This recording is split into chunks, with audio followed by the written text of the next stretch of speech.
Can you hear me? We can hear you. Cool. Um, Great.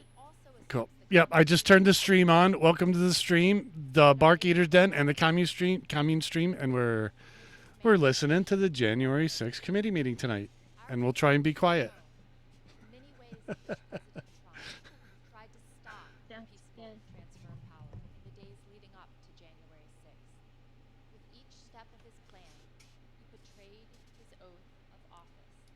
And was derelict in his duty.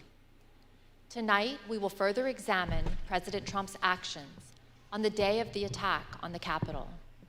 Early that afternoon, President Trump instructed tens of thousands of supporters at and near the Ellipse rally, a number of whom he knew were armed with various types of weapons, to march to the Capitol. After telling the crowd to march multiple times, he promised he would be with them and finished his remarks at 1:10 p.m. like this. We're going to walk down, and I'll be there with you. We're going to walk down. We're going to walk down anyone you want, but I think right here we're going to walk down to the Capitol. So let's walk down Pennsylvania Avenue. By this time, the Vice President was in the Capitol. The joint session of Congress to certify Joe Biden's victory was underway. You've gone. And the Proud Boys and other rioters had stormed gone through the wherever. first barriers and begun the attack. Oh yeah, it'll come Radio back. communications from law enforcement informed Secret Service and those in the White House Situation Room of these developments in real time. At the direction of President Trump, thousands choppy. more rioters marched from the Ellipse to the Capitol, and they joined the attack. As you will see in great detail tonight, President Trump was being advised by nearly everyone to immediately instruct his supporters to leave the Capitol, disperse, and halt the violence. Virtually everyone told President Trump to condemn the violence in clear and unmistakable terms. And those on Capitol Hill and across the nation begged President Trump to help. But the former president chose not to do what all of those people begged. He refused to tell the mob to leave until 4:17, when he tweeted out a video statement filmed in the Rose Garden, ending with this. So go home. We love you. You're very special. You've seen what happens. You see the way others are treated that are so bad and so evil. I know how you feel. But go home and go home in peace. By that time, 2 pipe bombs had been found at locations near the Capitol, including where the Vice President-elect was conducting a meeting. Hours of hand-to-hand combat had seriously injured scores of law enforcement officers. The Capitol had been invaded, the electoral count had been halted as members were evacuated. Rioters took the floor of the Senate. They rifled through desks and broke into offices, and they nearly caught up to Vice President Pence.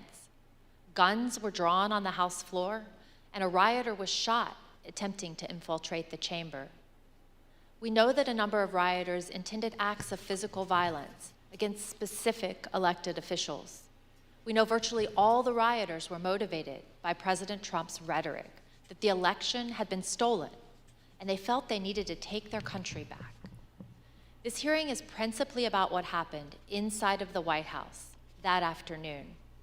From the time when President Trump ended his speech until the moment when he finally told the mob to go home, a span of 187 minutes, more than 3 hours.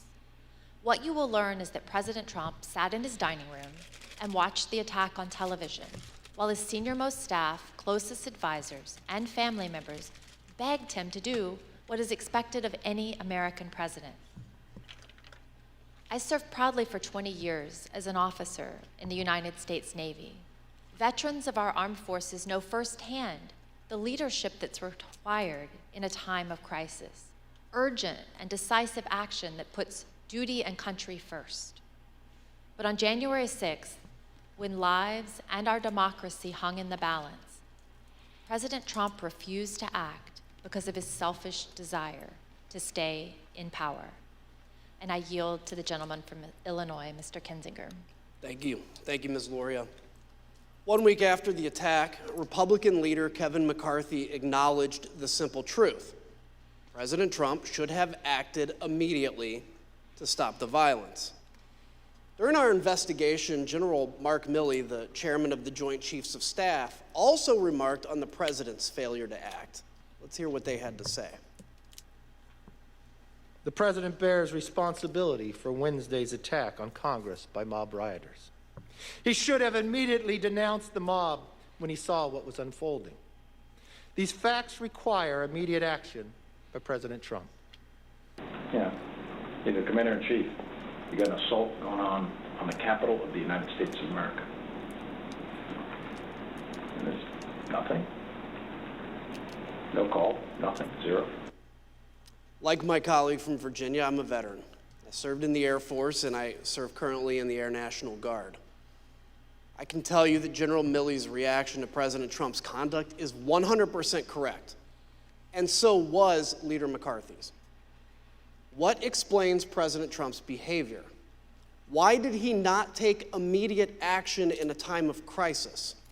Because President Trump's plan for January 6th was to halt or delay Congress's official proceeding to count the votes. The mob attacking the Capitol quickly caused the evacuation of both the House and the Senate. The count ground to an absolute halt and was ultimately delayed for hours. The mob was accomplishing President Trump's purpose, so of course he didn't intervene. Here's what will be clear by the end of this hearing. President Trump did not fail to act during the 187 minutes between leaving the ellipse and telling the mob to go home. He chose not to act. But there were hundreds that day who honored their oaths and put their lives on the line to protect the people inside the Capitol and to safeguard our democracy. Many of them are here tonight with us, and many more are watching from home. As you already know, and we'll see again tonight, their service and sacrifice shines a bright light on President Trump's dishonor and dereliction of duty. I yield to the Vice Chair. Thank you very much, Mr. Kinzinger. I'd like to begin by welcoming our witnesses this evening. Tonight we're joined by Mr. Matthew Pottinger. Mr. Pottinger is a decorated former Marine intelligence officer who served this nation on tours of duty in Afghanistan and Iraq. He served in the Trump White House from the first day of the administration through the early morning hours of January 7th, 2021. The last role in which he served in the White House was as Deputy National Security Advisor to the President of the United States. We're also joined by Sarah Matthews. Ms. Matthews started her career in communications, working on Capitol Hill, serving on the Republican staffs of several House committees. She then worked as Deputy Press Secretary for President Trump's re-election campaign before joining the Trump White House in June of 2020. She served there as Deputy Press Secretary and Special Assistant to the President until the evening of January 6th, 2021. I will now swear in our witnesses. The witnesses will please stand and raise their right hands. Confirmed that it's streaming well. Do you swear or affirm under penalty of perjury that it the has testimony its moments. you are about to give is the truth, the whole truth, I'll have to check and nothing the but the recording, see truth? how So help you God. good, bad, or indifferent. Thank you. You may be seated. And let the record reflect that the witnesses answered in the affirmative. Thank you both again. Like, I being have it here actually tonight. streaming on one Mr. device. Pottinger, So that's good. thank you for your service to the nation, as well as for joining us this evening. Okay. Can you please What's going on? briefly They're gonna explain testify what your now? responsibilities All right. were as See you Deputy soon. National Security Advisor to the President? Thank you, Madam Vice Chair. When I started at the White House, I was a senior director for Asia on the National Security Council staff, so that was a job that involved helping coordinate the President's Asia policy. I supported the President when he met or interacted with Asian leaders. Later, 2019, I was promoted to the job of Deputy National Security Advisor. In that role, I was the chairman of the Deputies Committee. That's an NSC meeting of all of the deputy cabinet secretaries. We would settle important matters of national policy related to our national security, and we would also tee up options for the president and for his cabinet members. It was, I felt then, as I do now, that it was a privilege to serve in the White House. I'm also very proud of President Trump's foreign policy accomplishments. We were able to finally compete with China. We were also able to broker peace agreements between Israel and free Arab states. I mean, those are some examples of the types of policies that I think made our country safer. Thank you, Mr. Pottinger. And were you in the White House during the attack on the Capitol on January 6th? For most of the day, I was in the White House, although when the president was speaking at the rally, I was actually off-site at a scheduled meeting with India's ambassador to the United States. The National Security Council staff was not involved in organizing the security for what was a domestic event, the rally, but I did return to the White House at roughly 2:30 p.m. Thank you, and I know my colleagues will have additional questions for you about that afternoon. Let me turn now to you, Ms. Matthews. How did you come to join President Trump's White House staff? Thank you, Madam Vice Chair. As you outlined, I am a lifelong Republican, and I joined the Trump re-election campaign in June of 2019. I was one of the first communications staffers actually on board for his re-election campaign. And during that time, I traveled all around the country and met Kayleigh McEnany, who was also working on his re-election campaign. I worked there for a year, and I formed a close relationship with Ms. McEnany, and she moved over to the White House in April of 2020 to start as White House press secretary, and she brought over a group of campaign staff with her, and so I joined her over at the White House in June of 2020 to start as her deputy.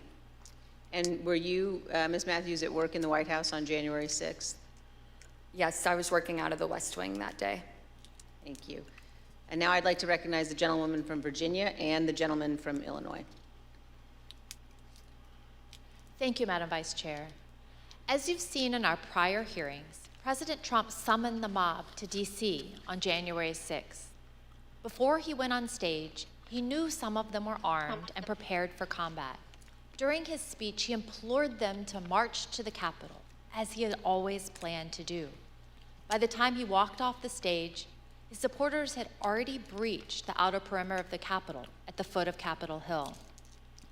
Since our last hearings, we've received new testimony from a security professional working in the White House complex on January 6th, with access to relevant information and responsibility to report to national security officials.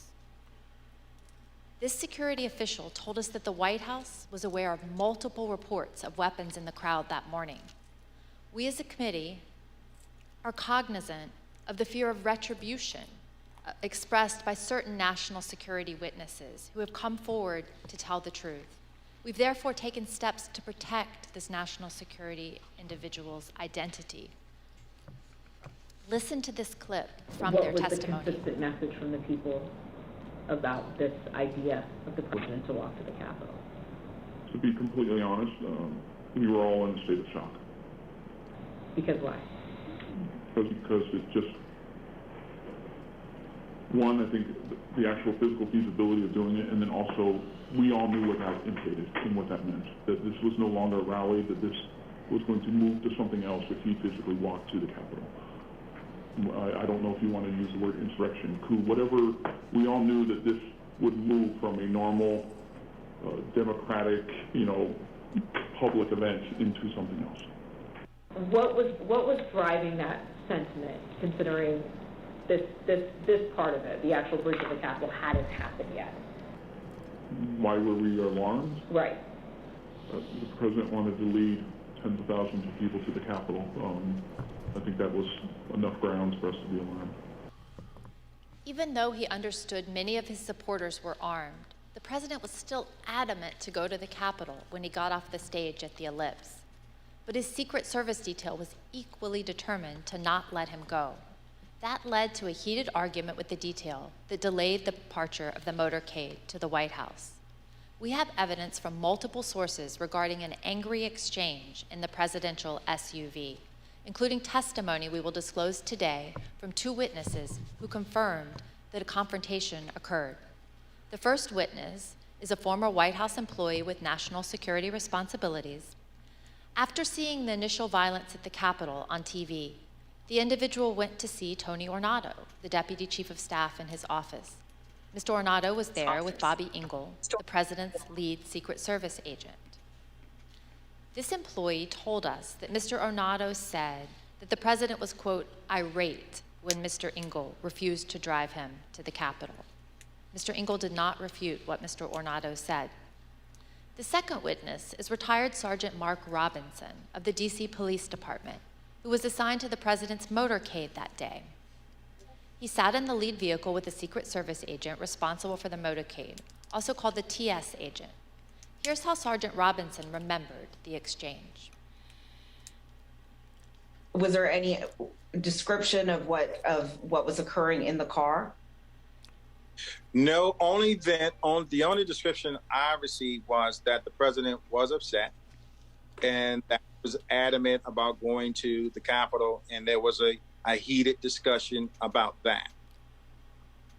And when you say heated, is that your word or is that the word that was described by the TS agent? No, the word described by the TS agent, meaning that the president was upset, and he was saying there was a heated argument or discussion about going to the Capitol.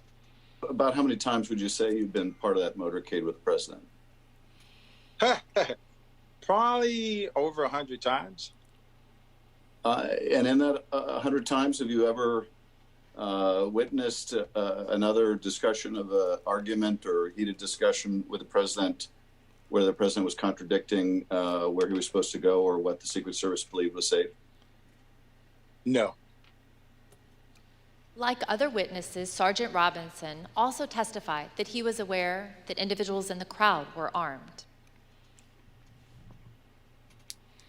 Yes, I believe we was on special events channel, and I was monitoring the traffic, and so I can hear some of the units pointing out to individuals that there were individuals along Constitution Avenue that were armed, that were up in the trees, and I can hear the units responding to those individuals.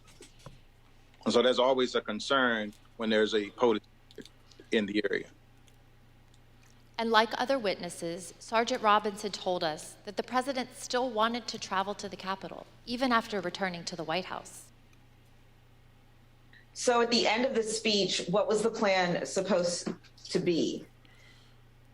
So at the end of the speech, we do know that while inside the limo, the president was still adamant about going to the Capitol. That's being relayed to me by the TS agent. And so we did park the ellipse and we responded back to the White House. However, the motorcade, the POTUS motorcade, was placed on standby. And so we were told to stand by on West Exec until they confirmed whether or not the president was going to go to the Capitol. And so I may have waited, I would just estimate maybe 45 minutes to an hour, waiting for Secret Service to make that decision. The motorcade waited at the White House for more than 45 minutes before being released. The committee is also aware that accounts of the angry confrontation in the presidential SUV have circulated widely among the Secret Service since January 6th. Recent disclosures have also caused the committee to subpoena yet further information from the Secret Service, which we've begun to receive and will continue to assess. The committee is also aware that certain Secret Service witnesses have now retained new private counsel. We anticipate further testimony under oath and other new information in the coming weeks. Be well. After Sweet the dreams. Secret Service refused to take President Trump to the Capitol, he returned to the White House. What you see on the screen is a photo of him inside the Oval Office immediately after he returned from the rally, still wearing his overcoat. A White House employee informed the president as soon as he returned to the Oval about the riot at the Capitol. Let me repeat that. Within 15 minutes of leaving the stage, President Trump knew that the Capitol was besieged and under attack. At 1:25, President Trump went to the private dining room off the Oval Office. From 1:25 until 4 o'clock, the president stayed in his dining room. Just to give you a sense of where the dining room is situated in the West Wing, let's take a look at this floor plan. The dining room is connected to the Oval Office by a short hallway. Witnesses told us that on January 6th, President Trump sat in his usual spot, at the head of the table, facing a television hanging on the wall. We know from the employee that the TV was tuned to Fox News all afternoon. Here you can see Fox News on the TV showing coverage of the joint session that was airing that day at 1:25. Other witnesses confirmed that President Trump was in the dining room with the TV on for more than 2.5 hours. There was no official record of what President Trump did while in the dining room. On the screen is the presidential call log from January 6th. As you can see, there's no official record of President Trump receiving or placing a call between 11:06 and 6:54 p.m. As to what the president was doing that afternoon, the presidential daily diary is also silent. It contains no information from the period between 1:21 p.m. and 4:03 p.m. There are also no photos of President Trump during this critical period between 1:21 in the Oval Office and when he went outside to the Rose Garden after 4 o'clock. The chief White House photographer wanted to take pictures because it was, in her words, very important for his archives and for history. But she was told, quote, no photographs. Despite the lack of photos or an official record, we've learned what President Trump was doing while he was watching TV in the dining room. But before we get into that, it's important to understand what he never did that day. Let's watch. So are you aware of any phone call by the President of the United States to the Secretary of Defense that day? Not that I'm aware of, no. Are you aware of any phone call by the President of the United States to the Attorney General of the United States that day? No. Are you aware of any phone call by the President of the United States to the Secretary of Homeland Security that day? I'm not aware of that, no. Did you ever hear the the President No. ask for the National No. Guard? Did you ever hear the President ask for law enforcement response? No. So as somebody who works in the national security space and with the National Security Council, if there were going to be troops present or called up for a rally in Washington, D.C., for example, is that something that you would have been aware of? Yeah, I would have.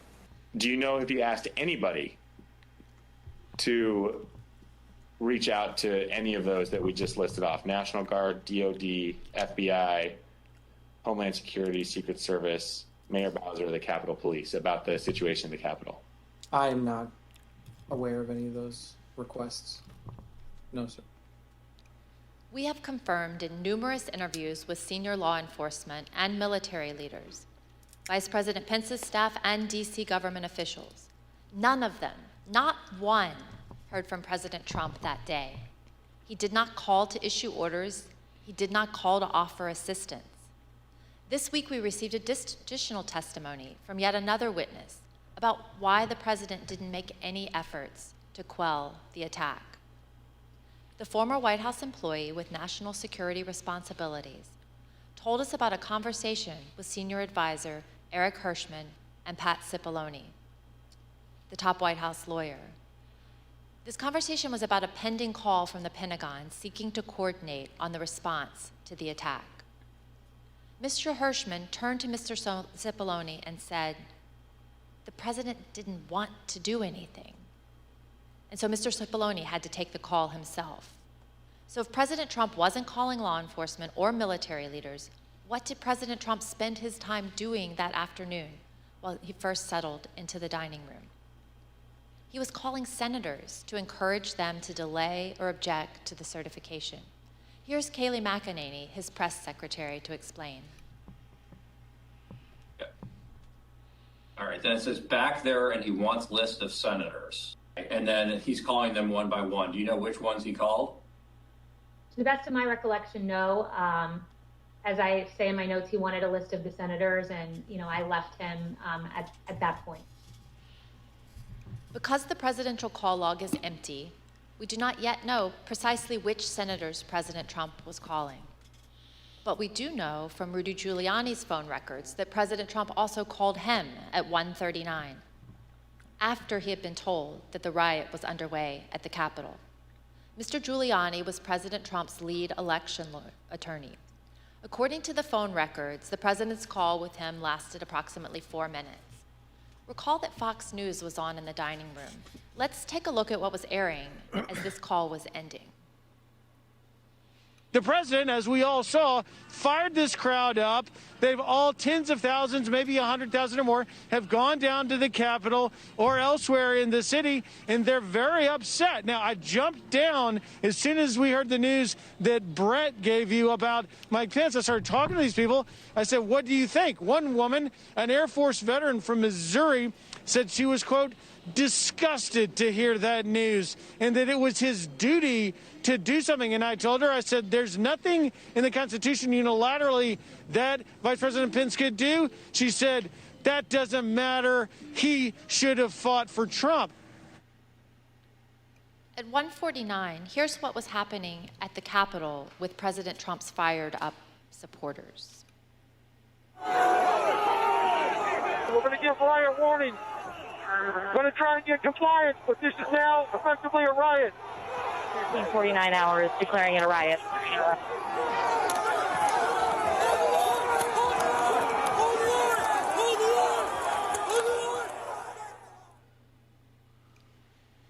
What did President Trump do at 1:49 as the DC police at the same time were declaring a riot at the Capitol?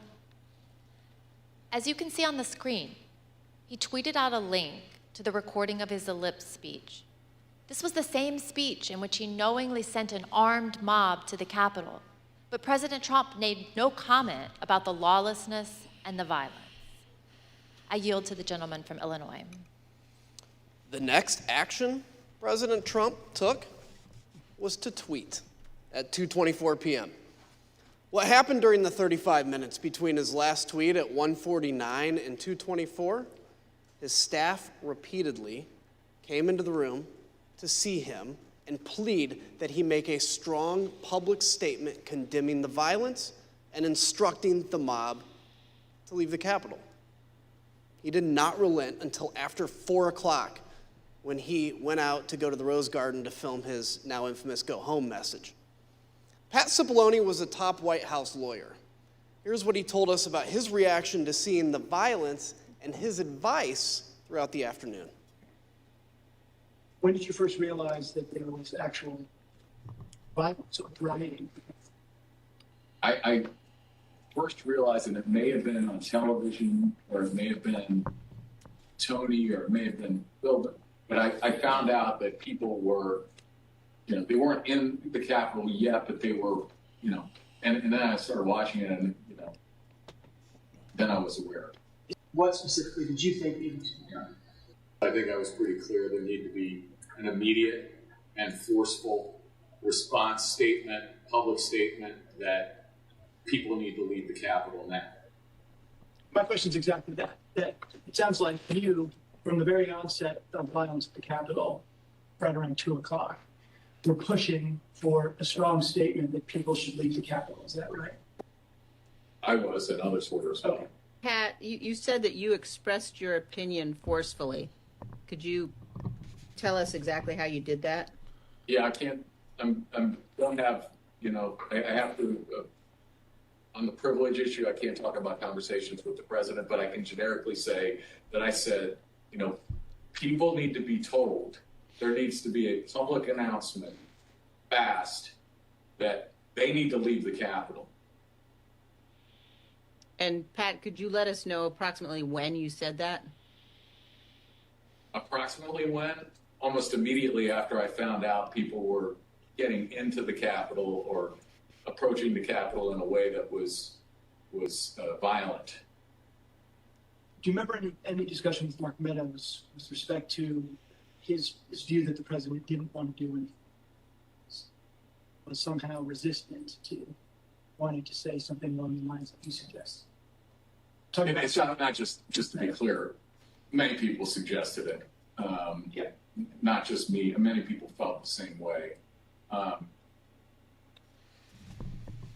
I'm sure I had conversations with Mark about this during the course of the day and expressed my opinion very forcefully that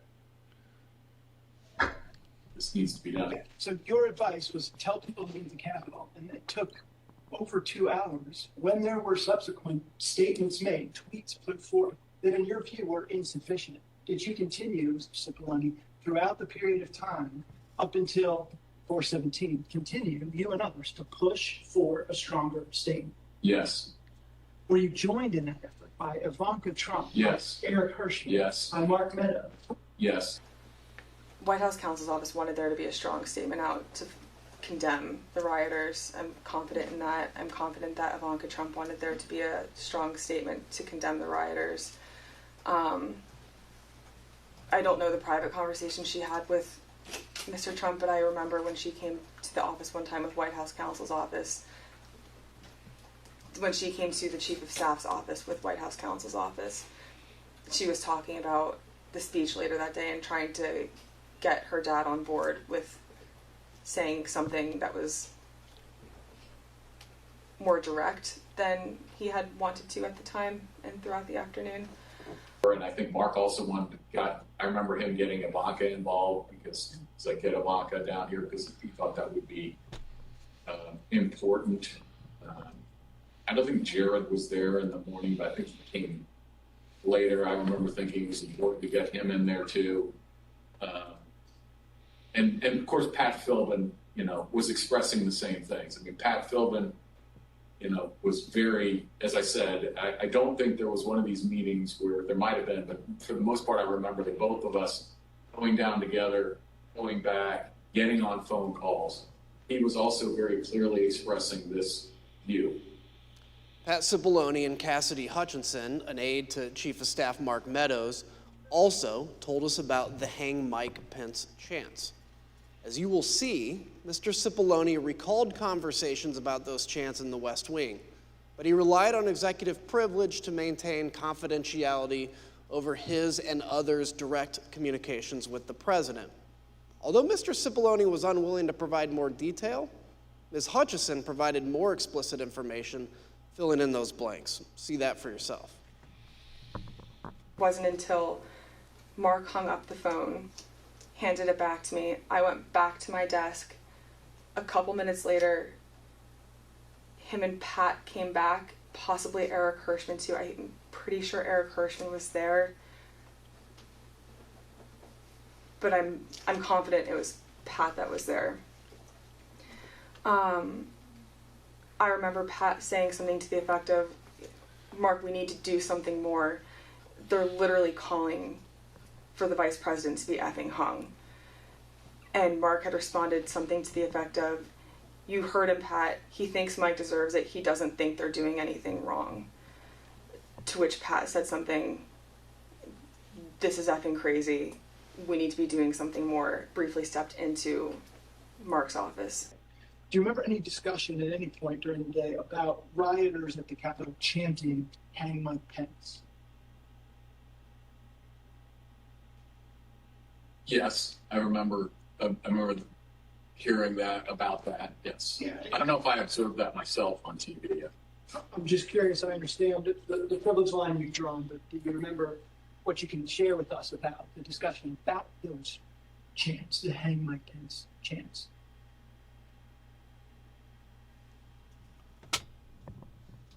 I can tell you my view of that. Yeah, please.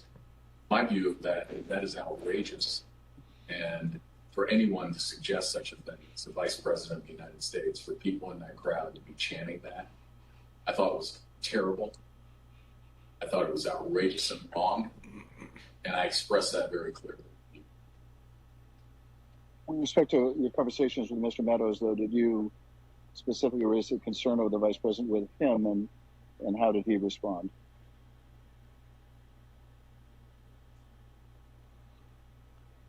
I believe I raised a concern about the Vice President, and I again, the nature of his response, without recalling exactly, was he, people were doing all that they could.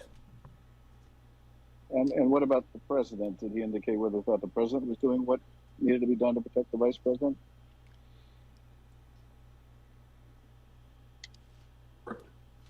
Get to sir.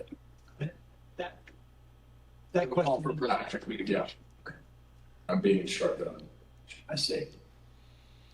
In addition, Mr. Cipollone testified that it would have been feasible, as commentators on television were suggesting, for President Trump to immediately appear at the podium in the press room to address the nation. Would it have been possible at any moment for the president to walk down to the podium in the briefing room and talk to the nation at any time between when you first gave him that advice at 2 o'clock and 4:17 when the video statement? Would that have been possible? Would it have been possible? Yes. Yes, it would have been possible. We just heard Mr. Cipollone say that President Trump could have gone to the press briefing room to issue a statement at any moment. To give you a sense of just how easy that would have been, let's take a look at a map of the West Wing. As we saw earlier, the president's private dining room is at the bottom of the map. The press briefing room is at the top, highlighted in blue. And the Rose Garden, where the president ultimately filmed his go home video, is on the right next to the Oval Office, and that's highlighted in green. Ms. Matthews, how quickly could the president have gotten on camera in the press briefing room to deliver a statement to the nation? So as you outlined, it would take probably less than 60 seconds from the Oval Office dining room over to the press briefing room. And for folks that might not know, the briefing room is the room that you see the White House press secretary do briefings from, with the podium and the blue backdrop. And there's a camera that is on in there at all times. And so if the president had wanted to make a statement and address the American people, he could have been on camera almost instantly. And conversely, the White House press corps has offices that are located directly behind the briefing room. And so if he had wanted to make an address from the Oval Office, we could have assembled the White House press corps probably in a matter of minutes to get them into the Oval for him to do an on-camera address. Thank you. Other witnesses have given us their views on that question. For example, General Keith Kellogg told us that some staff were concerned that a live appearance by the president at the microphones at that moment could actually make matters worse. He told us he recommended against doing a press conference because during his 4 years in the Trump administration, quote, there wasn't a single clean press conference we had had. President Trump's advisors knew his state of mind at that moment, and they were worried about what he would say in unscripted comments. I yield to the gentlewoman from Virginia. Thank you. As you've heard, by 2 o'clock, multiple staff members in the White House recognized that a serious situation was underway at the Capitol. Personally, I recall being evacuated from the House office building where we're sitting before this time. It was due to the discovery of 2 pipe bombs in nearby buildings. Ms. Matthews, around the same time, you were watching the violence unfold on television and social media with colleagues, including with Ben Williamson, a senior aide to Mark Meadows and the acting director of communications. You told us that before President Trump sent his next tweet at 2:24, Mr. Williamson got up to go see Mr. Meadows, and you got up to go see Kayleigh McEnany. Why did you both do that? So Ben and I were watching the coverage unfold from one of the offices in the West Wing, and we both recognized that the situation was escalating, and it was escalating quickly, and that the president needed to be out there immediately to tell these people to go home and condemn the violence that we were seeing. So I told him that I was going to make that recommendation to Kayleigh, and he said he was going to make the same recommendation to the Chief of Staff, Mark Meadows. Thank you. And one of your colleagues in the press office, Judd Deere, told us he also went to see Ms. McEnany at that time. Let's hear what he said about this critical period of time, right as the rioters were getting into the Capitol. And why did you think it was necessary to say something? Well, I mean, it appears that individuals are storming the U.S. Capitol building. They also appear to be supporters of Donald Trump who may have been in attendance at the rally. We're going to need to say something. And did you have a view as to what should be said by the White House? If I recall, I told Kaylee that I thought that we needed to encourage individuals to stop, to respect law enforcement, and to go home. Although President Trump was aware of the ongoing riot, he did not take any immediate action to address the lawlessness.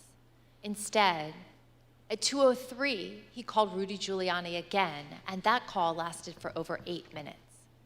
Moments later, at 2:13, rioters broke into the Capitol itself. One of the Proud Boys charged with seditious conspiracy, Dominic Pizzola, used an officer's shield to smash a window, and rioters flooded into the building.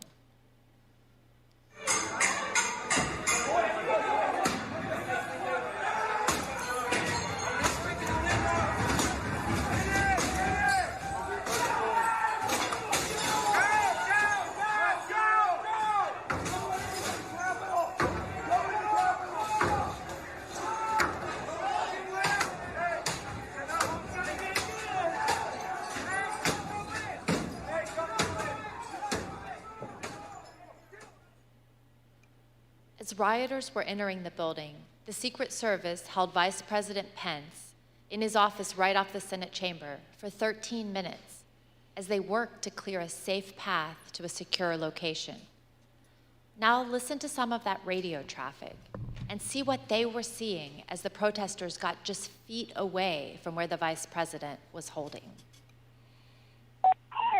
Oh, they got through the building. Hold. Hard that door up. If we're moving, we need to move now. Copy. If we lose any more time, we may lose the ability to leave. So if we're going to leave, we need to do it now. They've gained access to the second floor, and I've got public about 5 feet from me down here below. Okay, copy. They are on the second floor, moving in now. We may want to consider getting out and leaving now. Copy. Will we encounter the people once we make our way? Repeat. Encounter any individuals if we made our way to the. There's 6 officers between us and the people that are 5 to 10 feet away from me. Stand by. I'm going down to evaluate. Go ahead. We have a clear shot if we move quickly. We got smoke downstairs set by unknown smoke set downstairs by the protesters. Is that route compromised? We have this is secure. However, we will bypass some protesters that are being contained. There is smoke, unknown what kind of smoke it is. Copy. Clear, we're coming out now, all right? Make a way.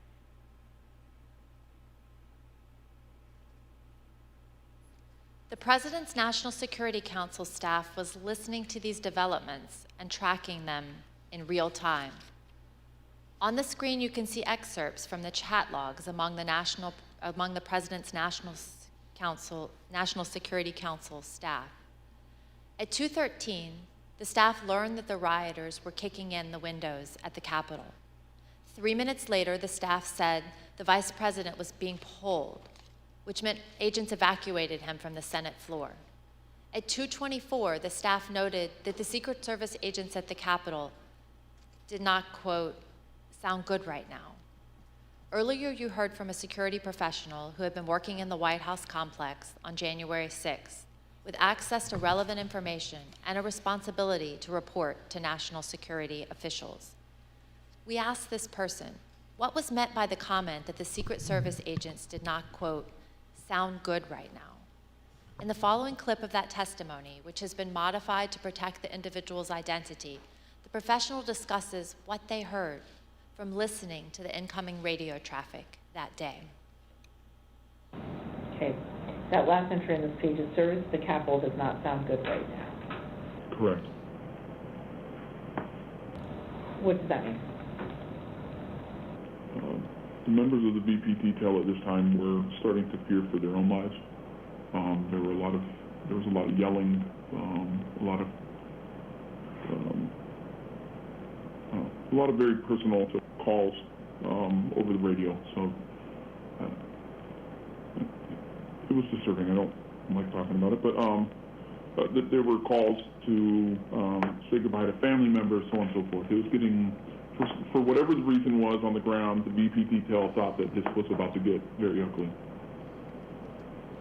And did you hear that over the radio? Right. Okay. What was the response by the agents, Secret Service agents who were there? Everybody kept saying, you know, at that point it was just reassurances, or I think there were discussions of reinforcements coming, but again, it was just chaos. They were just yelling. Obviously, you conveyed the disturbing, but what prompted you to put it into an entry, as it states there, service to the council? If they're running out of options and they're getting nervous, it sounds like that we came very close to either service having to use lethal options or worse. Like at that point, I don't know. Is the VP compromised? Is the detail I don't know. Like, we didn't have visibility, but it doesn't.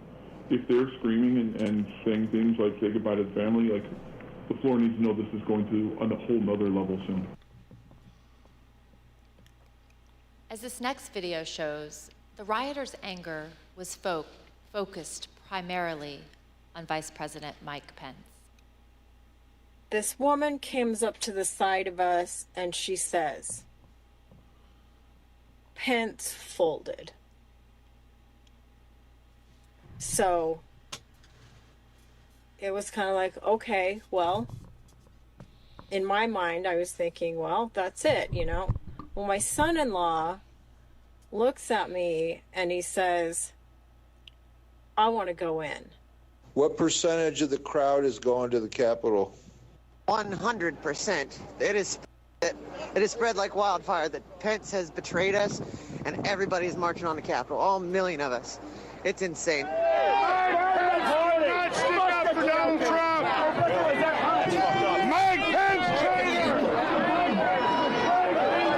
Mike Pence has screwed us, in case you haven't heard yet. What happened? What happened? I keep hearing that Mike Pence has screwed us.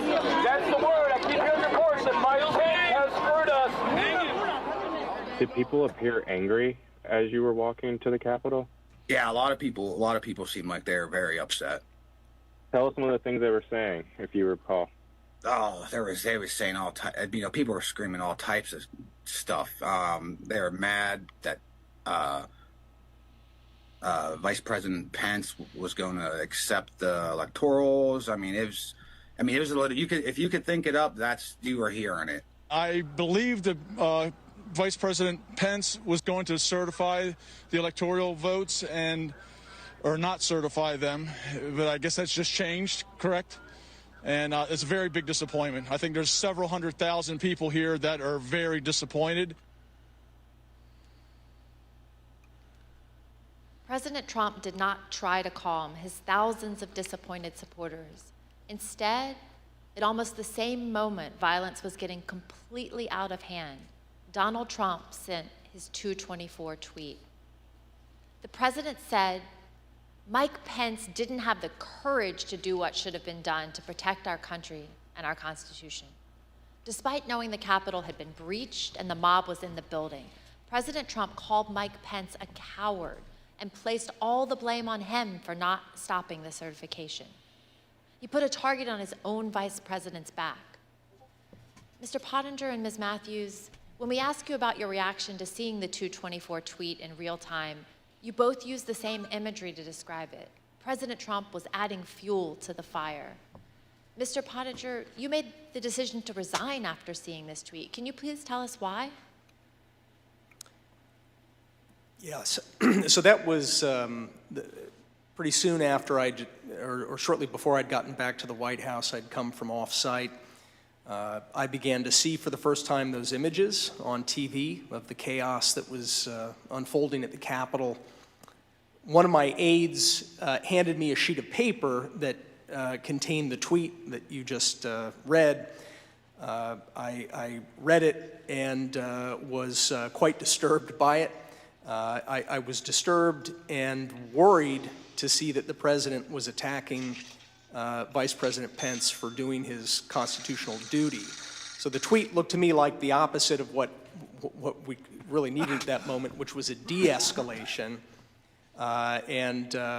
That's why I had said earlier that it looked like fuel being poured on the fire. So that was the moment that I decided that I was going to resign, that would be my last day at the White House. I simply didn't want to be associated with the events that were unfolding on the Capitol. Thank you. And Ms. Matthews, what was your reaction to the president's tweet about Vice President Pence? So it was obvious that the situation at the Capitol was violent and escalating quickly. And so I thought that the tweet about the vice president was the last thing that was needed in that moment. And I remember thinking that this was going to be bad for him to tweet this because it was essentially him giving the green light to these people, telling them that what they were doing at the steps of the Capitol and entering the Capitol was okay, that they were justified in their anger. And he shouldn't have been doing that. He should have been telling these people to go home and to leave and to condemn the violence that we were seeing. And I'm someone who has worked with him. You know, I worked on the campaign, traveled all around the country, going to countless rallies with him, and I've seen the impact that his words have on his supporters. They truly latch on to every word and every tweet that he says, and so I think that in that moment, for him to tweet out the message about Mike Pence, it was him pouring gasoline on the fire and making it much worse. Thank you both. And let's watch what others also told us about their reactions to this tweet. I don't remember when exactly I heard about that tweet, but my reaction to it is that's a terrible tweet, and I disagreed with the sentiment, and I thought it was wrong. What was your reaction when you saw that tweet? Extremely unhelpful. Why?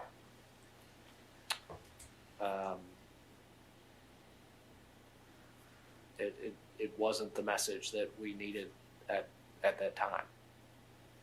It wasn't going to. The scenes at the U.S. Capitol were only getting worse at that point. This was not going to help that. Were you concerned it could make it worse? Certainly. Ms. Hutchinson, what was your reaction when you saw this tweet? As a staffer that worked to always represent the administration to the best of my ability and to showcase the good things that he had done for the country, I remember feeling frustrated, disappointed, and really, it felt personal. It was really sad. As an American, I was disgusted. It was unpatriotic. It was un-American. We were watching the Capitol building get defaced over a lie. As you will see, at 2:26, the vice president had to be evacuated to safety a second time and came within 40 feet of the rioters. The attack escalated quickly right after the tweet.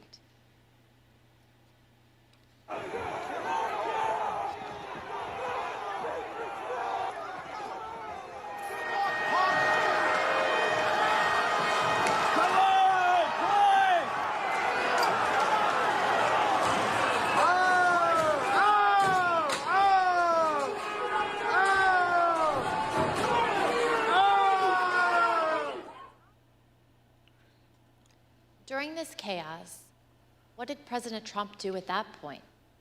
He went back to calling senators to try to further delay the electoral count.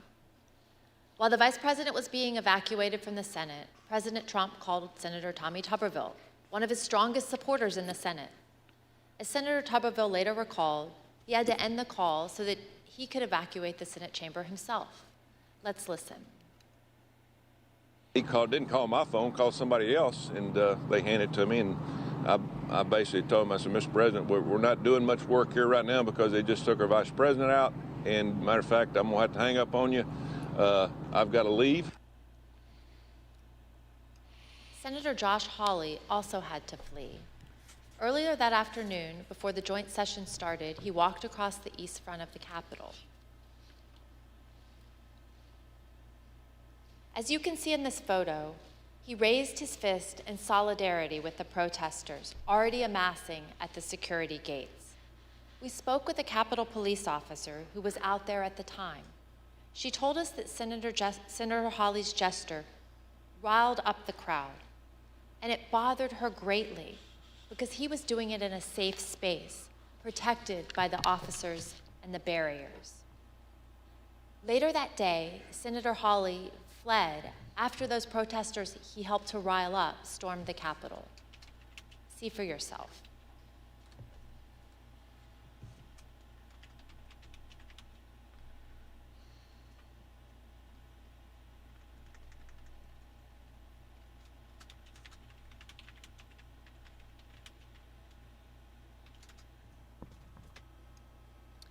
Think about what we've seen. Undeniable violence at the Capitol. The vice president being evacuated to safety by the Secret Service. Senators running through the hallways of the Senate to get away from the mob. As the commander-in-chief, President Trump was oath and duty bound to protect the Capitol. His senior staff understood that. Do you believe, Jared, that the president has an obligation to ensure a peaceful transfer of power? Yes. And do you think the president has an obligation to defend all three branches of our government? I believe so. And I assume you also would agree the president has a particular obligation to take care that the laws be faithfully executed. That is one of the president's obligations, correct? No, I mean, I asked what his duty is. Well, I mean, there's a constitutional duty. What he has, he's the commander-in-chief, and that was that was my biggest issue with him as national security advisor. Rather than uphold his duty to the Constitution, President Trump allowed the mob to achieve the delay that he hoped would keep him in power. I reserve. The gentlewoman reserves. I request that those in the hearing room remain seated until the Capitol Police have escorted members and witnesses from the room. I now declare the committee in recess for a period of approximately 10 minutes.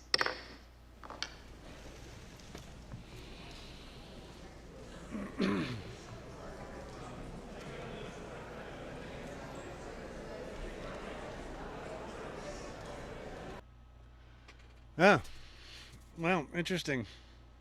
Yeah. How's my audio at the moment? Sounds good. That really gave new information on the Mike Pence situation, that while they've always said he wouldn't leave, they never had said the people that worked with him or for him, around him, they were terrified to be like targeted because they're with him.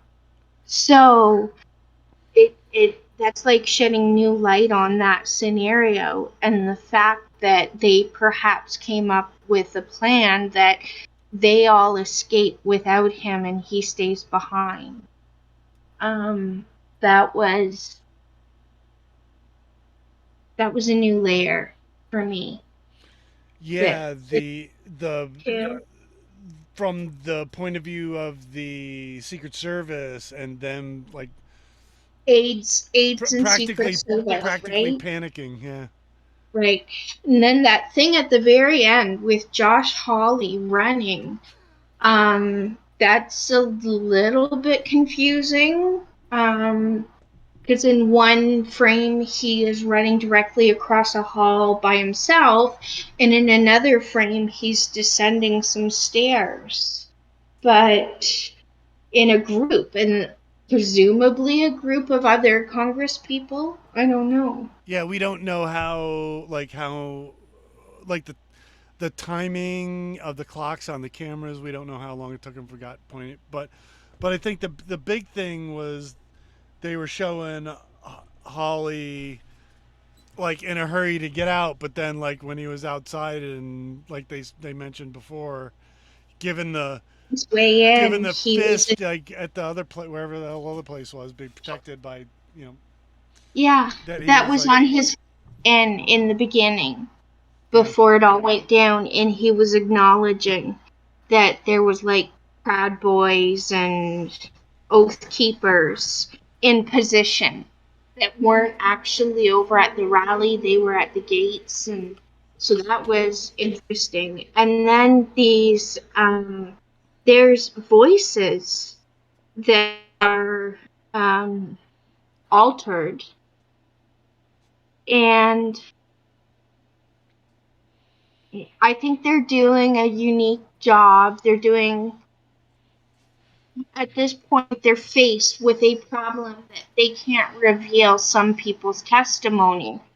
And that person we're hearing could be even one of the people named that can't think of the names of all that. well, they say he was a security professional, so. Oh, I know that's beauty, but that's just, to me, that's being covert. Okay, so what's the Yeah, name? they're hiding his identity. I mean, because of all the other people who have gotten Yeah. harassed and Oh, sure. death threats, and it's like, we'll just just like minimize it as much as possible because it's gonna happen. Yeah. Right. Let's see.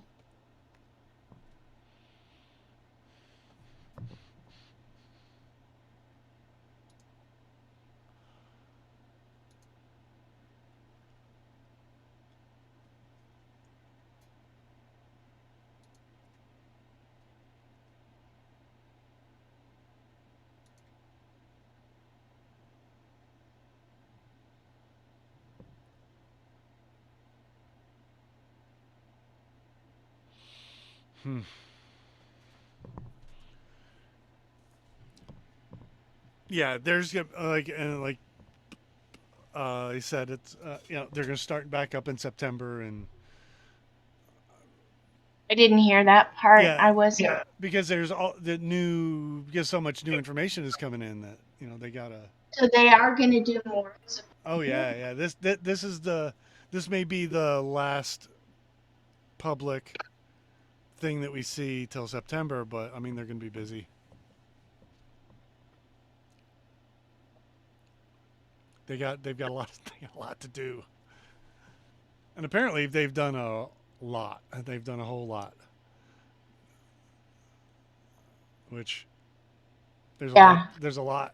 That, It sucks it had to go like this. yeah. Every step there's been resistance, Republican resistance. And one of the things that came to me while watching it tonight, especially as a Canadian on the outside looking in, to me, this is an example that I've learned over time watching, that Republicans are the party of liars. They are responsible for Americans having a reputation for being dishonest and lying, manipulating. Like, it's much more prone with like that. If you find an American and they fit that stereotype, they're most likely a Republican. Yep. Good. It doesn't. Yeah, it doesn't take a whole lot to identify, but it's. Well, it's too bad. Yeah. Like, that's your international reputation, and it's too bad. But yeah. Nah.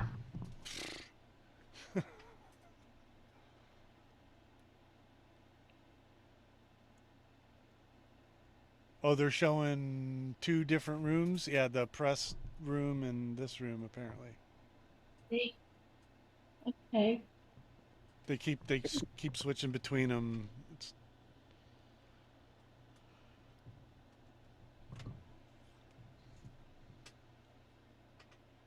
Oh yeah, there's. Yeah, they did it again. Oh no, I'm just watching it on the stream. I get the rerun on the stream and the live view.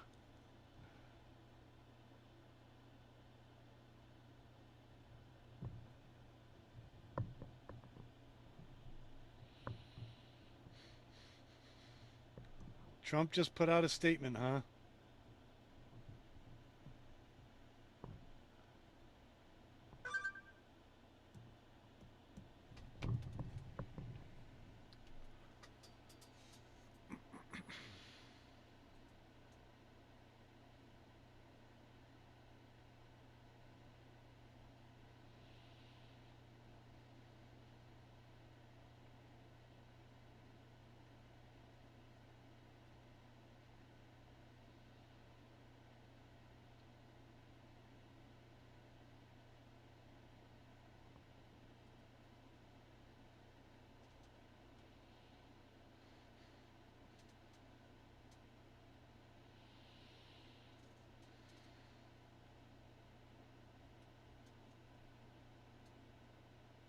There was quite a delay on the Twitch feed, Bark Eater.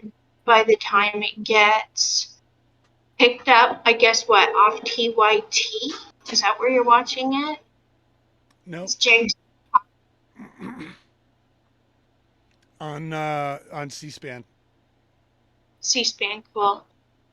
And then when it comes out on the Twitch, it's like 40 seconds behind the one. Wait, C-SPAN?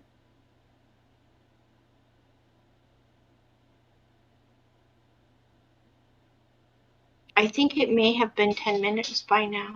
Yeah, but they're just advertising. Find the statement from Trump about Pence.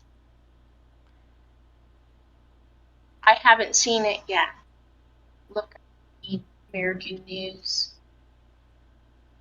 Other than Fox.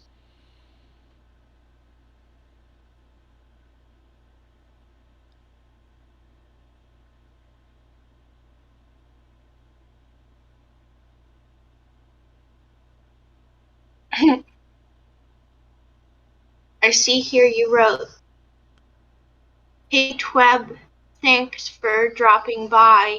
Probably should be, "Hey Tweb, thanks for dropping by." Right.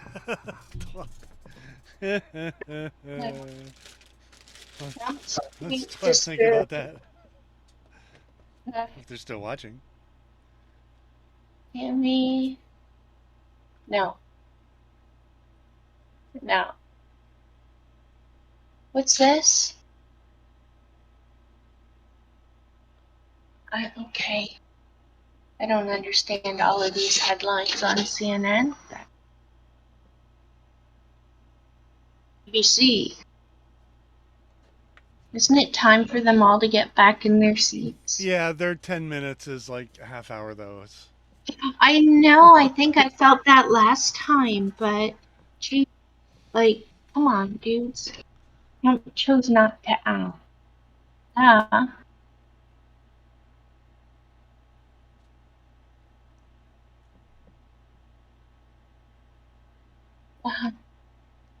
Stop this.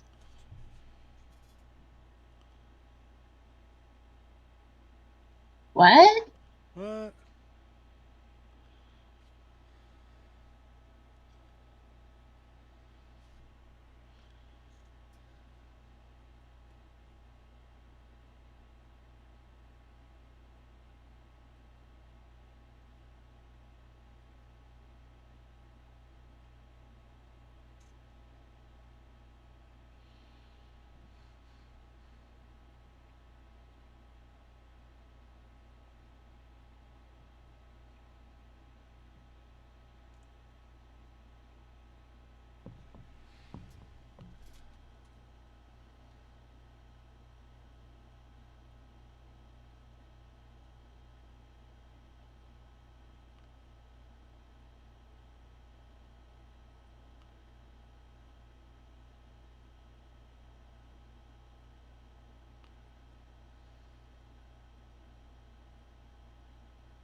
That's the...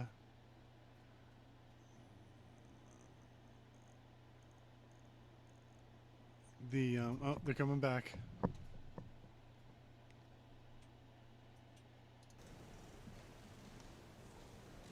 Wait.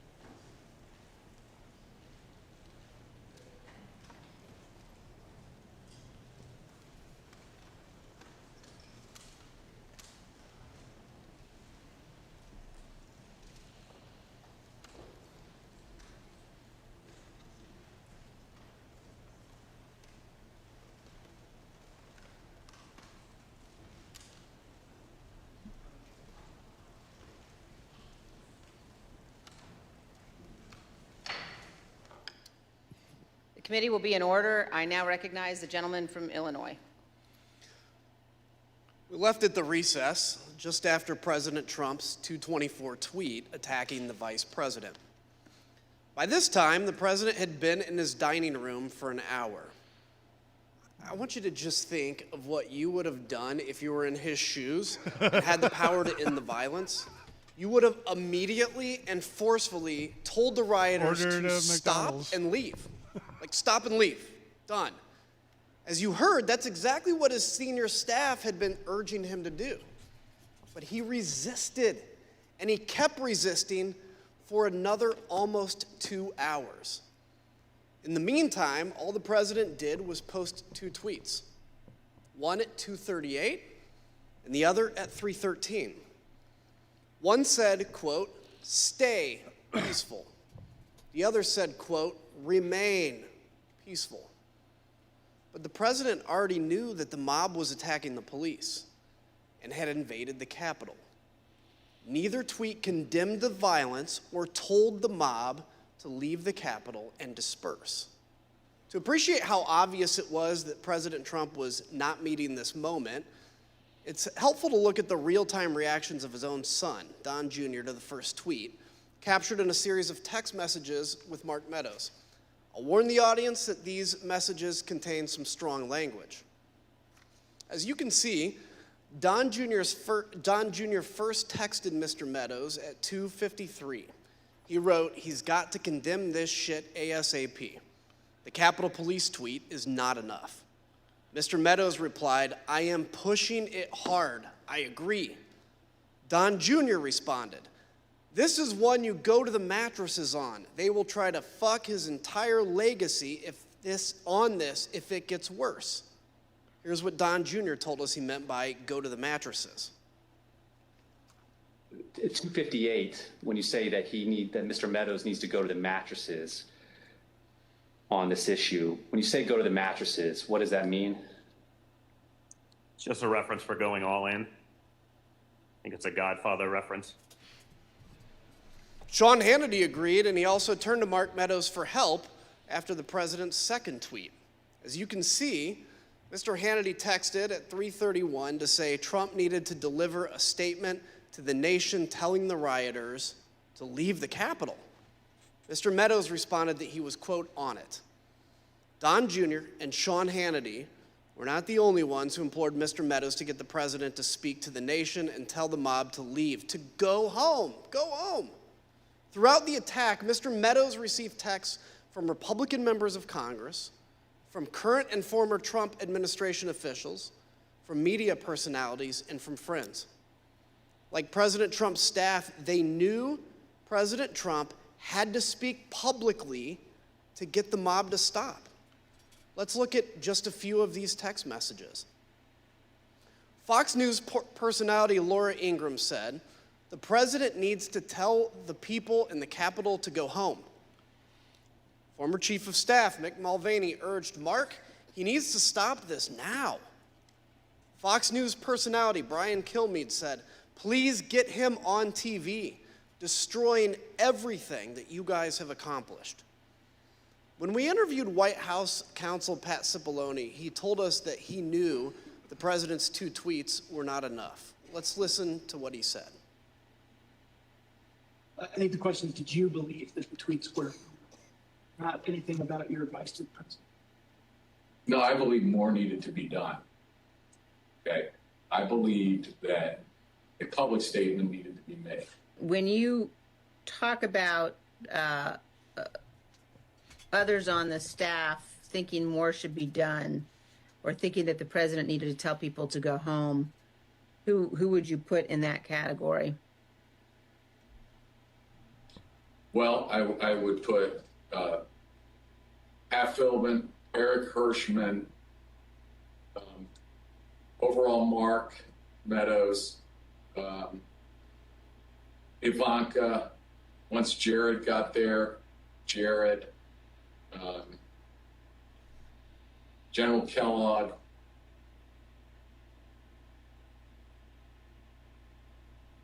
I'm probably missing some, but those. Kaylee, I think, was there, but I don't. Dan Scavino. And who on the staff did not want people to leave the Capitol? On the staff? In the White House, how about? I can't think of anybody, on that day who didn't want people to get out of the Capitol once particularly once the violence started. No. I mean,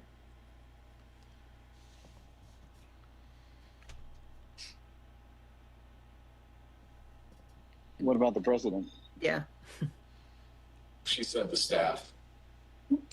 So I answered. No, I said in the White House. Oh, I'm sorry. I apologize. I thought you said who else on the staff.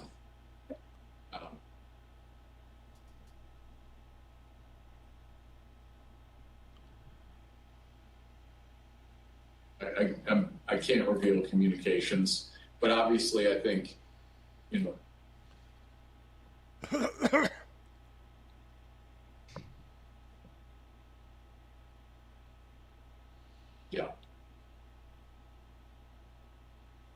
Let's pause on that last statement.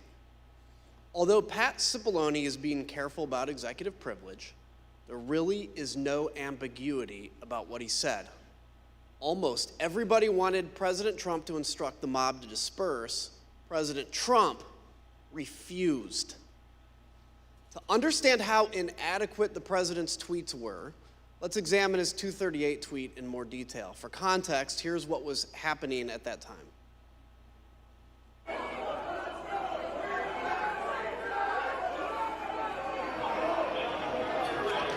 They broke the glass? Everybody stay down! Get down! Doors barricade. There's people flooded the hallways outside. We have no way out. We were just told that there has been tear gas in the rotunda, and we're being instructed to each of us get a gas mask. We went from a peaceful protest, and this is a very dangerous situation right now. That there are, I'm being told, these protesters on the inside are around both chambers, and there is now tear gas inside the Capitol rotunda. In fact, members locked in the House are being instructed to put on masks. Ms. Matthews, after President Trump's tweet about Vice President Pence, you told us you spoke to, immediately you spoke to Kayleigh McEnany. What did you tell her, and where did she go afterwards? After the tweet about the vice president, I found Kayleigh and told her that I thought the president needed to immediately send out a tweet that condemned the violence that we were seeing, and that there needed to be a call to action to tell these people to leave the Capitol. And she agreed and walked over to the Oval dining room to find the president. We interviewed Ms. McEnany and others who were in the dining room with the president, urging him to put out a statement. Ms. Matthews, Ms. McEnany told us she came right back to the press office after meeting with the president about this particular tweet. What did she tell you about what happened in that dining room?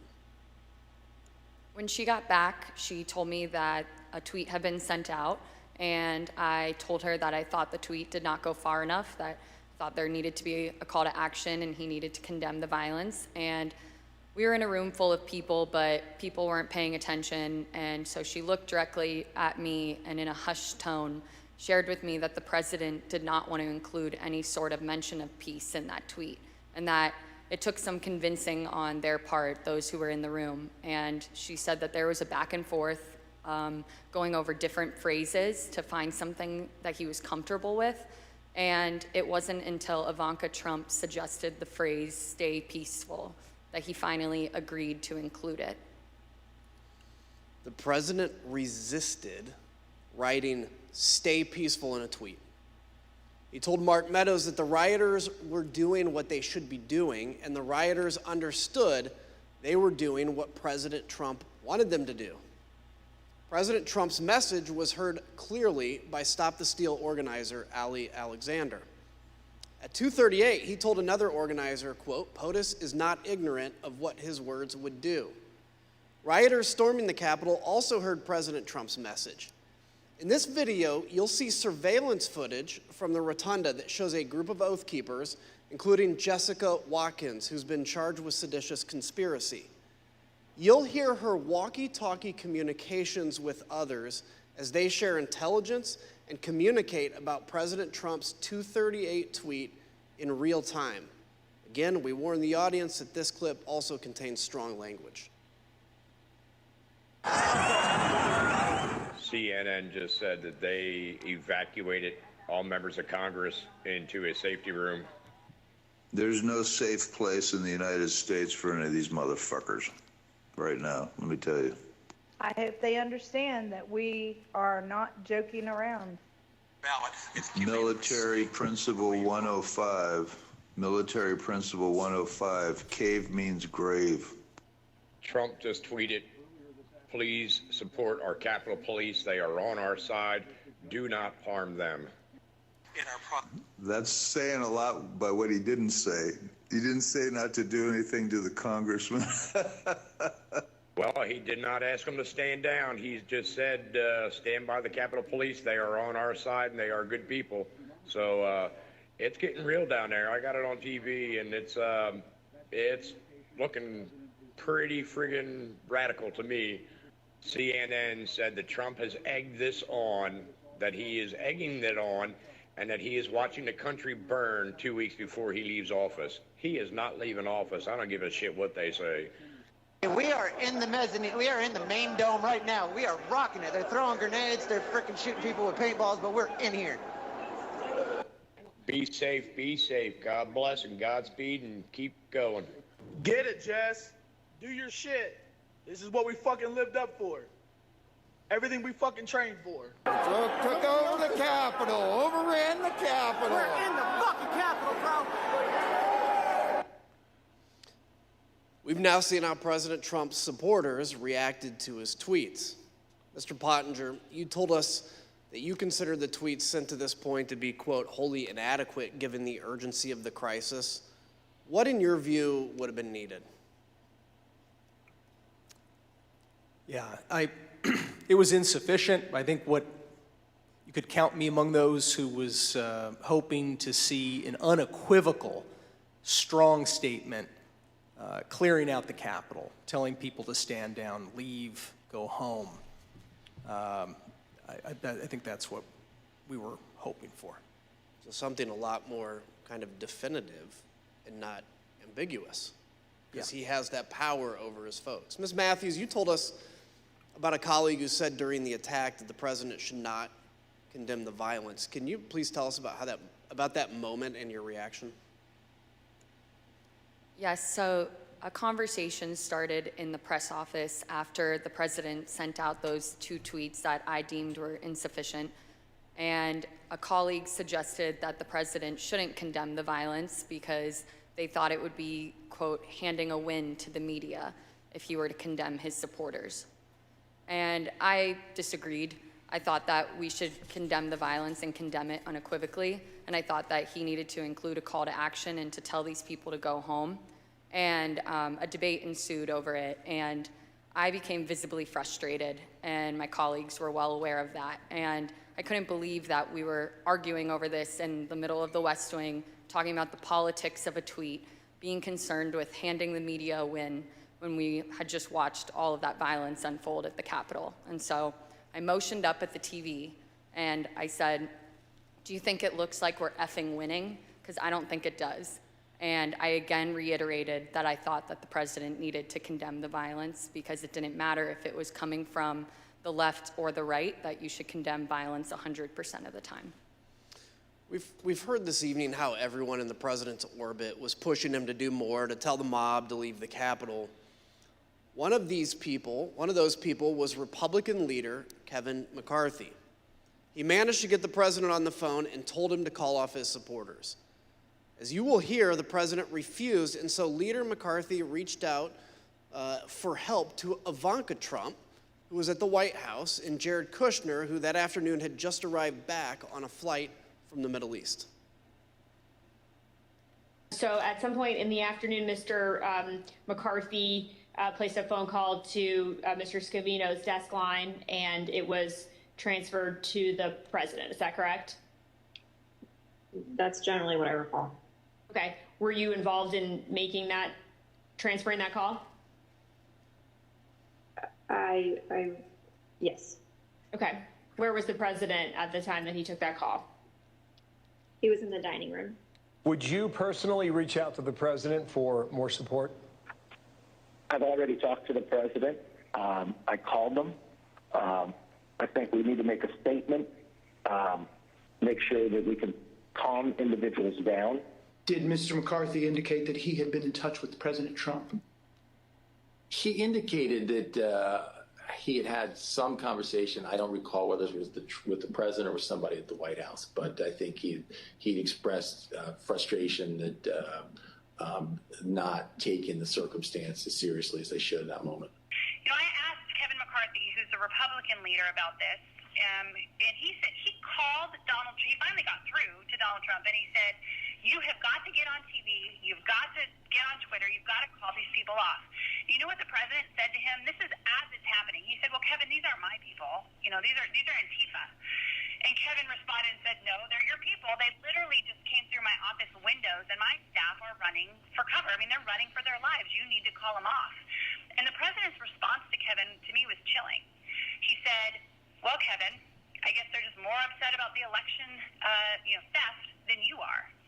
And that's, you've seen widespread reports of Kevin McCarthy and the president having basically a swearing conversation. That's when the swearing commenced, because the president was basically saying, I'm okay with this. Leader McCarthy, the President of the United States has a briefing room steps from the Oval Office. The cameras are hot 24/7, as you know. Why hasn't he walked down and said that now? I conveyed to the president what I think is best to do, and I'm hopeful the president will do it. And have you spoken with his chief of staff? I've spoken to the president. I've spoken to other people in there and to the White House as well. Who else reached out to Ms. Trump that you know of that afternoon about the attack on the Capitol? I believe at one point McCarthy did. I heard my phone ringing, turned the shower off, saw it was Leader McCarthy, who I had a good relationship with. He told me it was getting really ugly over at the Capitol and said, "Please, anything you could do to help, I would appreciate it." I don't recall specific asks, just anything you could do. Again, I got the sense that they were scared. They meaning Leader McCarthy and people on the Hill because of the violence? That he was scared, yes. Think about that. Leader McCarthy, who was one of the president's strongest supporters, was scared and begging for help. President Trump turned him down. So he tried to call the president's children. Republican House member Mike Gallagher also implored the president to call off the attack. Mr. President, you have got to stop this. You are the only person who can call this off. Call it off. The election is over. Call it off. President-elect Joe Biden also went live on TV to demand that President Trump tell the mob to leave. I call on President Trump to go on national television now to fulfill his oath and defend the Constitution and demand an end to this siege. There was a desperate scramble for everyone to get President Trump to do anything. All this occurred, and the president still did not act. I yield to my friend from Virginia. Thank you, Mr. Kinzinger. President Trump finally relented to the pleas from his staff, his family, and from Capitol Hill for him to do something more at 4:17. 187 minutes, more than 3 hours after he stopped speaking at the ellipse. After he stopped speaking to a mob that he had sent armed to the Capitol. That's when he tweeted a video telling the rioters to go home, while also telling them that they were special and that he loved them. By that time, although, the violence was far from over. Law enforcement had started to turn the tide, reinforcements were on the way, and elected officials were in secure locations. The writing was already on the wall. The rioters would not succeed. Here's what was showing on Fox News, the channel the president was watching all afternoon. Back to Brett Baer with more information now. Brett, what do you have? Yeah, our Pentagon team, Jen Griffin, Lucas Tomlinson, confirming the Defense Department has now mobilized the entire D.C. National Guard, 1,800 troops. Takes several hours, as I was mentioning before, to get them up and running. The Army Secretary Ron McCarthy is setting up a headquarters at the FBI. You just heard from David Spunt that the FBI is also sending troops to the Capitol. It's no coincidence, then, that President Trump finally gave in and went out to the Rose Garden at 4:03. His staff had prepared a script for him to read, but he refused to use it. As you can see on the screen, you can see the script is stamped "President has seen." The script said, quote, "I'm asking you to leave the Capital Region now and go home in a peaceful way." The president was urged to stick to this script, but he spoke off the cuff. Eric Hirschman and Nick Luna went with the president to film the message in the Rose Garden. Let's hear what they had to say and see the never-before-seen raw footage of the president recording this video message. Ultimately, these remarks that we're looking at here in Exhibit 25 were not the remarks that the president delivered in the Rose Garden. Do you know why the president decided not to use these? I don't know, sir. No, I do not know why. Did the president use any written remarks to your knowledge, or did he just go off the cuff? To my knowledge, it was off the cuff, sir. Good, Chase? When you're ready, sir. Yep. You'll be right behind me.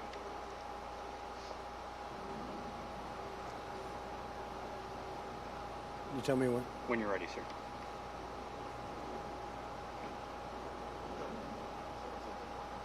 Who's behind me? He's gone. He's gone around. We're all clear now. I know your pain. I know you're hurt. We had a election. Let me see. I know your pain. I know you're hurt. We had an election that was stolen from us. It was a landslide election, and everyone knows it, especially the other side. But you have to go home now. We have to have peace. We have to have law and order. We have to respect our great people in law and order. We don't want anybody hurt. It's a very tough period of time. There's never been a time like this where such a thing happened, where they could take it away from all of us, from me, from you, from our country. This was a fraudulent election, but we can't play into the hands of these people. We have to have peace. So go home. We love you. You're very special. You've seen what happens. You see the way others are treated that are so bad and so evil. I know how you feel. But go home and go home in peace. When I got there, basically the president just had finished filming the video, and I think he was basically retiring for the day. Was there any discussion about the president releasing a second video that day? Not that I recall. When he finished his video, I think everyone was like, day's over. People were pretty drained. Were pretty what? Drained. But we say day over. I mean, there were still people in the Capitol at that point, weren't there? There were people in the Capitol, but I believe by this stage, law enforcement, and I'd have to go back and look, but I believe law enforcement was either there or moving in or going to take charge. I just say people were emotionally drained by the time that videotape was done. Emotionally drained? At the White House?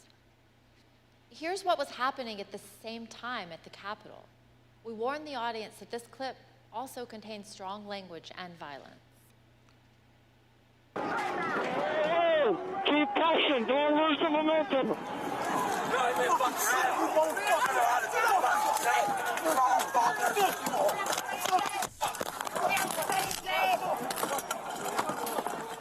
Another officer unconscious. The terrorist. What terrorist? Everybody, we need gas masks. We need weapons. We need strong, angry patriots to help our boys. They don't want to leave.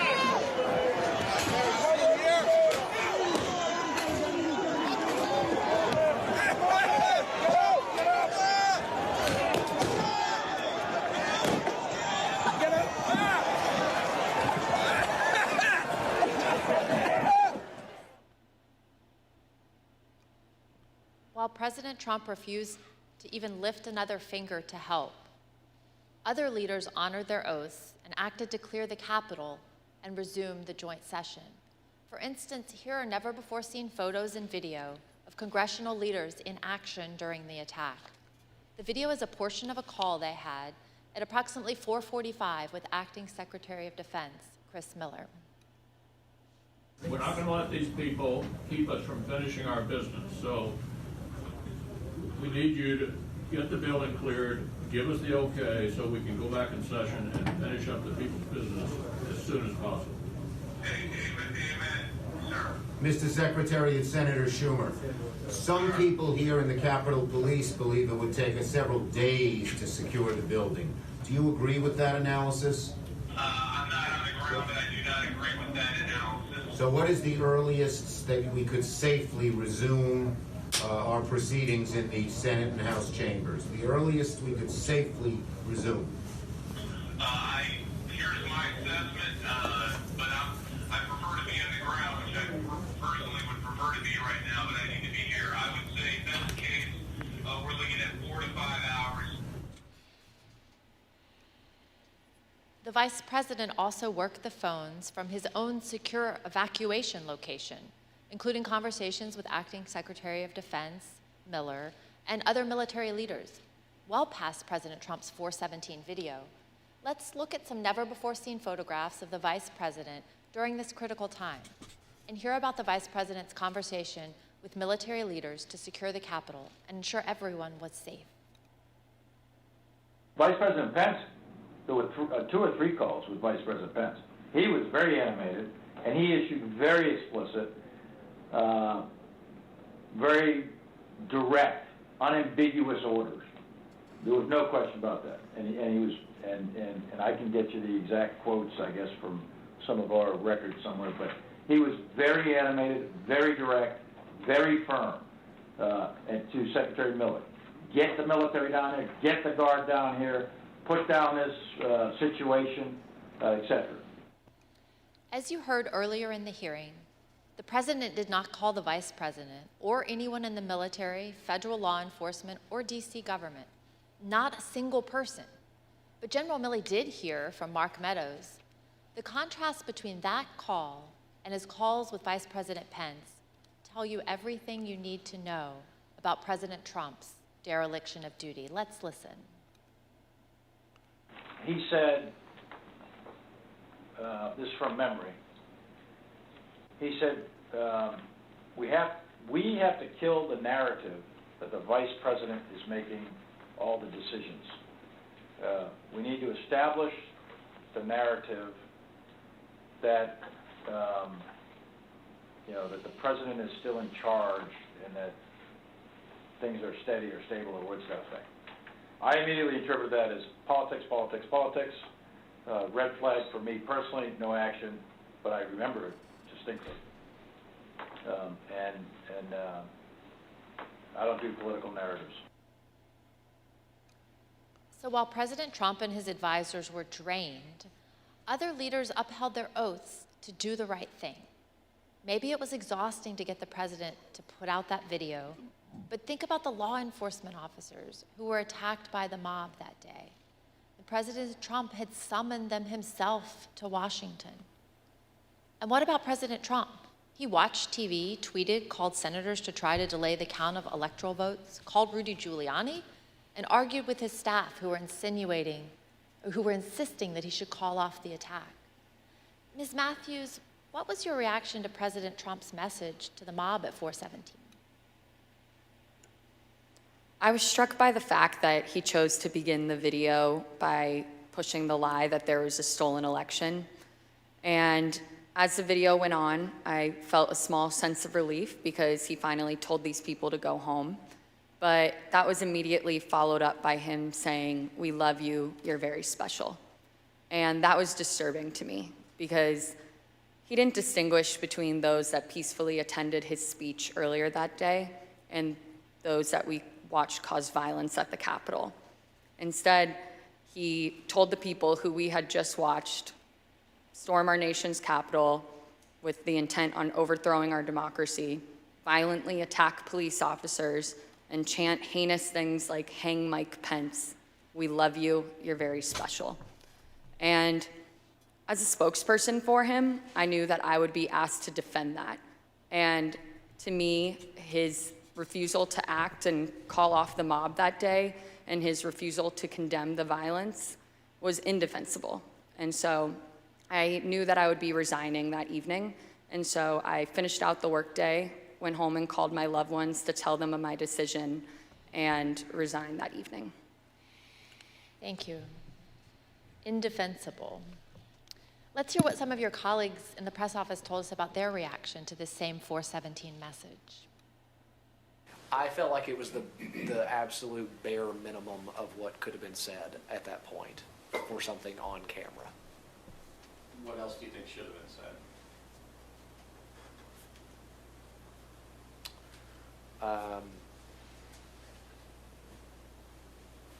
So a more forceful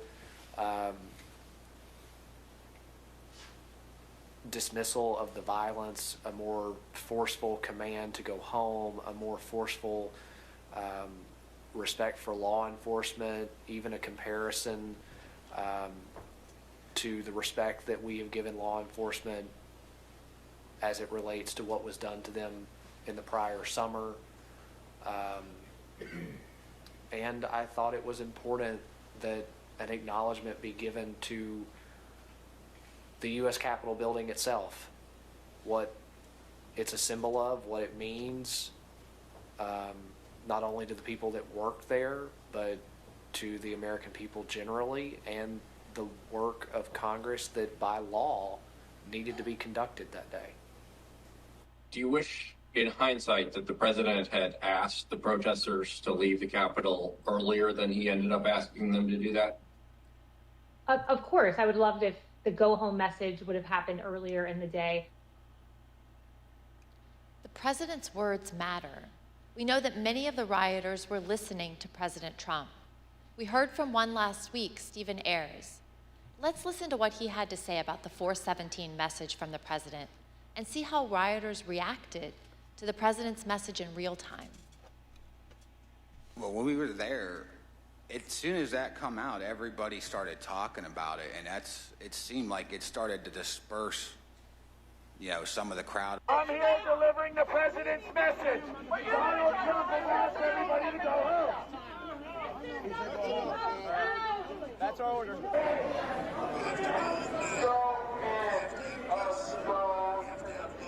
He says go home. He says go home. Yeah, he said to go home.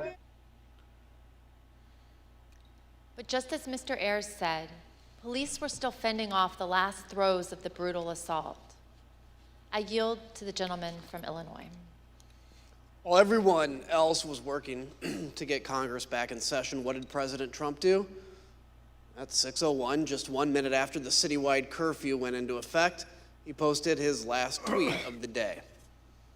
After officers engaged in multiple hours of hand-to-hand combat, with over 100 of them sustaining injuries, President Trump tweeted at 6:01, and justified the violence as a natural response to the election.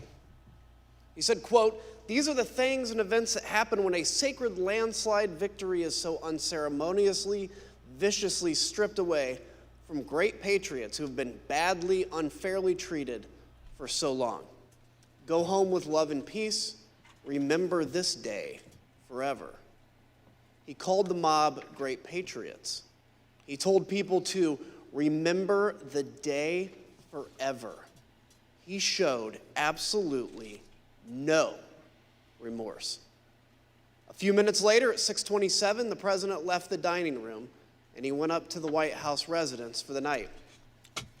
On the screen is the last photograph of the president that night as he went into the residence.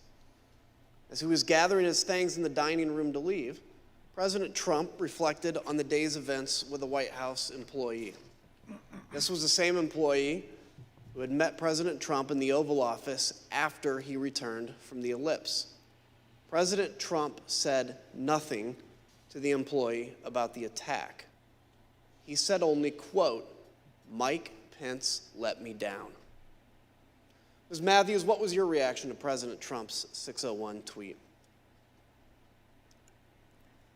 At that point, I had already made the decision to resign, and this tweet just further cemented my decision. I thought that January 6, 2021 was one of the darkest days in our nation's history, and President Trump was treating it as a celebratory occasion with that tweet. And so it just further cemented my decision to resign. Others agreed with your assessment of that tweet. Let's look at what they had to say. Who asked you about this tweet before it was sent? The president. Tell us about that conversation, everything that you said and he said, to the best of your recollection. Sure. So he said, "What do you think of this?" And I believe I saw the text message or on his phone. And I remember saying to him, the wording on the first sentence, I guess it's one long sentence, but the wording on the first sentence would lead some to believe that potentially he had something to do with the events that happened at the Capitol. What did he say? I don't recall him saying anything in response to that. I believe that was the end of the conversation. Did he change anything in light of your comments? No, sir, he did not. And what about this made you think that someone might perceive the president having a role in the violence at the Capitol? It was my interpretation of the words. I mean, I'm not I don't write speeches or anything, but the phrase, "These are the things that happened," to me sounded as if culpability was associated with it, to me. I don't think it's a patriotic act to attack the Capitol, but I have no idea how to characterize the people other than they trespassed, destroyed property, and assaulted the U.S. Capitol. I think calling them patriots is, let's say, a stretch, to say the least. Is that all it is, a stretch, or just flatly wrong? I don't think it's a patriotic act to attack the U.S. Capitol. Would you call it unpatriotic? Criminal? Unpatriotic, sure. What happened at the Capitol cannot be justified in any form or fashion. It was wrong and it was tragic, and it was a terrible day. It was a terrible day for this country. I thought it was inappropriate. Why?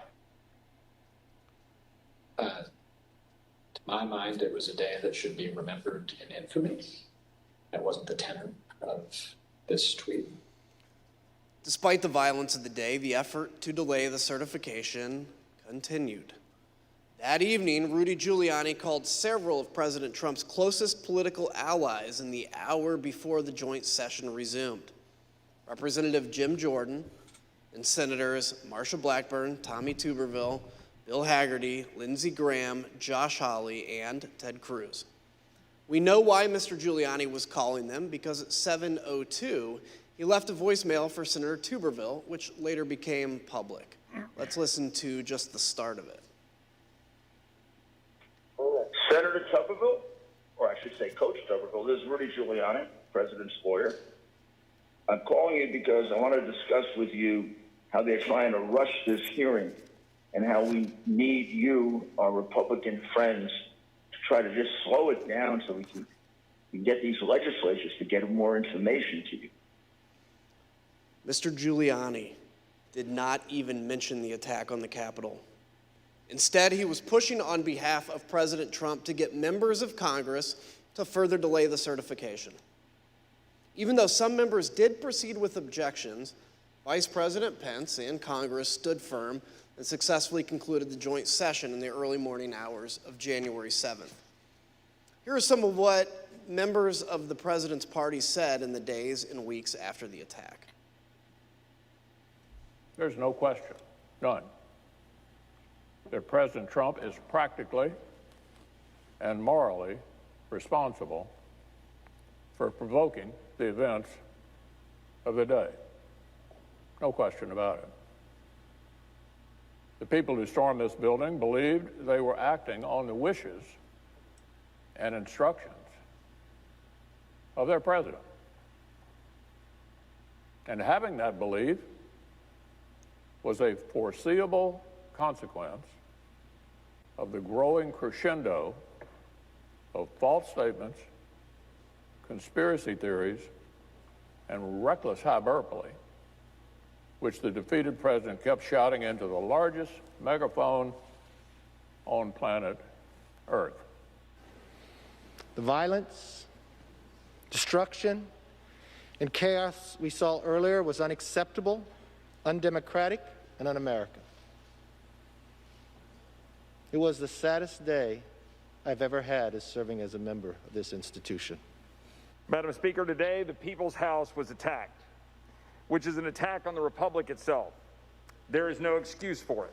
A woman died, and people need to go to jail.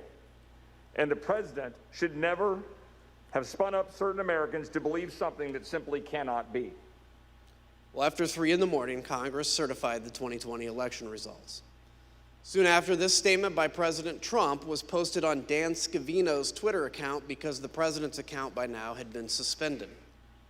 As you can see, President Trump stuck with his big lie that the election was stolen. But he did say there would be an orderly transition. We learned, though, that the statement was not necessarily his idea. Jason Miller, a campaign advisor, told us that after the joint session started, he heard nothing from President Trump or the White House about assuring the nation that the transfer of power would take place. So Mr. Miller took it upon himself to draft the statement and call the president at 9:23 that night to convince him to put it out. Let's listen to what he had to say about the call. Did he disagree with something that you had put in the statement, some particular word or phrase that he did not want included? I'd say just he wanted to say peaceful transition, and I said that ship's kind of already sailed, so we're going to say orderly transition. That was about the extent of disagreement or pushback from the conversation. The last person President Trump spoke to by phone that night was Johnny McEntee, his head of personnel. Mr. McEntee told us that they talked about the events of the day and the multiple resignation by administration officials. The decision whether to resign was one that weighed heavily on people in the administration. On the one hand, people like Mr. Pottinger and Ms. Matthews here, as proud as they were to have served, refused to be associated with President Trump's dereliction of duty. But others were sincerely worried that leaving President Trump to his own devices would put the country at continued risk. Listen to what we heard about that tension from Pat Cipollone, from General Mark Milley, and Eugene Scalia, who was the Secretary of Labor. And then after that, some people were resigning, obviously, over January 6th. We know who they were. Did I consider it? Yes. Did I do it? No. Concerned about is if people in the counsel's office left, who would replace me? And I had some concerns that it might be somebody who, had been giving bad advice. On the morning of the 7th, the decision I arrived at was that the most constructive thing I could think of was to seek a meeting of the cabinet. I thought that trying to work within the administration to steady the ship was likely to have greater value than simply resigning. After which point I would have been yep, just powerless watching. to I'll talk to you soon. really affect things within the administration. She thought that there should be a cabinet meeting. Do you know why Mark thought it would not be? I don't remember why. I think it probably had something to do with Mark's view of how the president might react and but things like that. Now, there was a couple of the calls where, Meadows and/or Pompeo, but more Meadows. How's the president doing? Like Pompeo might say, "How's the president doing?" And Meadows would say, "Well, he's in a really dark place." Like here's one, for example, on the 7th of January. So this is day after, right? POTUS is very emotional and in a bad place. Meadows. As you heard, Secretary Scalia wanted President Trump to convene a cabinet meeting. He put his request in a memo to the president, and here's what it said. You can see that Secretary Scalia recommended that the president, quote, no longer publicly question the election results. After Wednesday, no one can deny this is harmful. Secretary Scalia also highlighted the importance of the public knowing the president would invoke his cabinet in decision-making and not, quote, certain private individuals. Though Secretary Scalia did not say it, he was referring to Rudy Giuliani and the rest of the so-called clown car working with President Trump to try to overturn the election. Secretary Scalia understood that the president needed to do more to reassure the public about the last few weeks of the Trump administration. Mr. Pottinger, when you made the decision to resign, did you walk out of the White House immediately? No, I wanted to first talk to my immediate boss, that was the National Security Advisor, Robert O'Brien. Robert O'Brien was traveling on the 6th. I reached him at about 4:30 p.m. And told him that I was submitting my resignation. He accepted the resignation, but he also asked whether I could stay until he could get back to the White House. And I agreed to that. We both wanted to make sure that I was leaving in a responsible way. We still have foreign adversaries to worry about, hackers, terrorists, nation states. I did not want to leave my chair empty, given that I was the top national security staffer in the White House. So I ended up staying at my desk through the night. When Robert O'Brien arrived back at the White House the next morning, the morning of the 7th, I debriefed with him and left for the last time. So you and I both share a passion for national security of our country. Can you share with me, what's your view on how January 6th impacted our national security?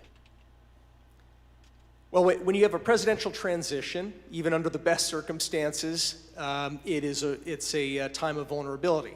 It's a time of vulnerability. And when you have a contested election, I was certainly concerned that some of our adversaries would be tempted to probe or test U.S. resolve. As an example, in late December, the Iranian government attacked the U.S. Embassy in Baghdad. They did that using some of their terrorist proxies. President Trump did handle that. He sent a very clear warning to the Ayatollah and his regime, which I think had a useful effect. I think that we would have handled other threats of that nature, and luckily no other threats materialized before the inauguration on the 20th. But our national security was harmed in a different way by the 6th of January, and that is that it, I think it emboldened our enemies by helping give them ammunition to feed a narrative that our system of government doesn't work, that the United States is in decline. China, the Putin regime in Russia, Tehran, they're fond of pushing those kinds of narratives. And by the way, they're wrong. We've been hearing for the entirety of U.S. history from kings and despots that the United States is in decline, and those kings and despots have been proven wrong every single time. But nonetheless, January 6th helped feed a perception that I think emboldens our adversaries. The other part I think is simply our allies. I heard from a lot of friends in Europe, in Asia, allies, close friends, and supporters of the United States that they were concerned about the health of our democracy. And so I think it's incumbent upon us to put their minds at ease, to put our own hearts at ease by investigating what happened on the 6th and making sure that it never happens again. Look, I've always said democracies are not defined by bad days. They're defined by how they recover from those bad days. And that's what we're doing here, is to bring accountability to that so we can actually come back even stronger than when we went into January 6th. Ms. Matthews, as you left the White House for the last time that night, January 6th, what did you think Americans needed to hear from President Trump? I think that the American people needed to hear and see him publicly commit to a peaceful or at least orderly transition of power. In the aftermath of the Capitol attack, it wasn't just enough for us to ask him to condemn the violence. He needed to agree that he would peacefully transfer power over to the incoming administration, because that's one of our fundamentals and what it means to live in a democracy. And so that evening when I resigned, the resignation statement that I drafted, I referenced this and I said our nation needs a peaceful transfer of power, in hopes that it would put some sort of public pressure on the White House and President Trump to publicly agree to an orderly transition. Thank you. I yield to my friend from Virginia. Thank you, Mr. Kinzinger. The staff who remained at the White House on the morning of January 7th knew the president needed to address the nation again, and they had a speech prepared for him that morning, but he refused for hours to give it. As you heard Cassidy Hushin testify previously, President Trump finally agreed to record an address to the nation later that evening, the evening of January 7th, because of concerns he might be removed from power under the 25th Amendment or by impeachment. We know these threats were real. Sean Hannity said so himself in a text message that day to Press Secretary Kayleigh McEnany. He wrote, "No more stolen election talk. Yes, impeachment and 25th Amendment are real." We obtained the never-before-seen raw footage of the president recording his address to the nation that day on January 7th, more than 24 hours after the last time he had addressed the nation from the Rose Garden. Let's take a look. Whenever you're ready, sir.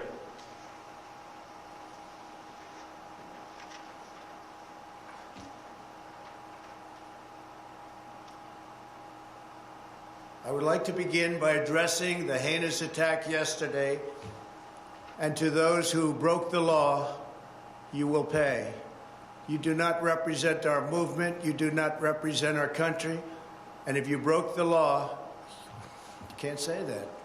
I already said you will pay. The demonstrators who infiltrated the Capitol have defied the seat of justice. It's defiled, right? See, I can't see it very well. Okay, I'll do this. I'm going to do this. Let's go. But this election is now over. Congress has certified the results. I don't want to say the election's over. I just want to say Congress has certified the results without saying the election's over, okay?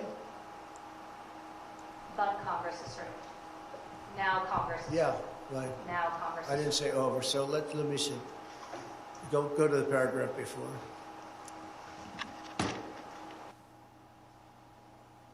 Okay? I would like to begin by addressing the heinous attack yesterday. Yesterday is a hard word for me. Just take it out. The heinous attack.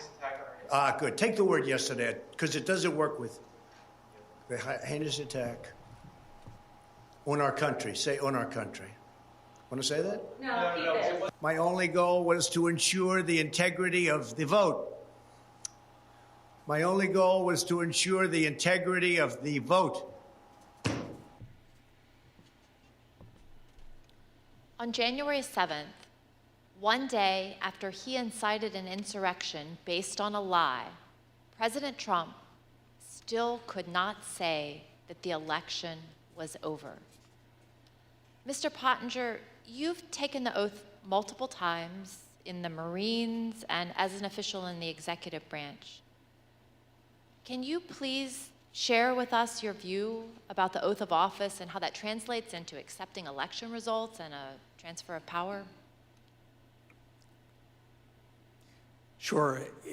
You know, this isn't the first time that we've had a close election in this country. And President Trump certainly had every right to challenge in court the results of these various elections. But once you've had due process under the law, you have to conform with the law, no matter how bitter the result. Once you've presented your evidence in court, judges have heard that evidence, judges have ruled. If you continue to contest an election, you're not just contesting an election anymore. You're actually challenging the Constitution itself. You are challenging the societal norms that allow us to remain unified. I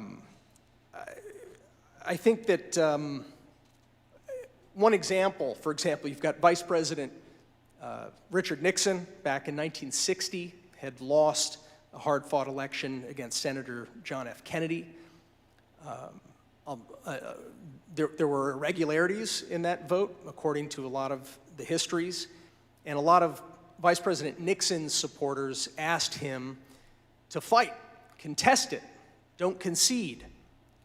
But in one of his finest moments, Vice President Nixon said no.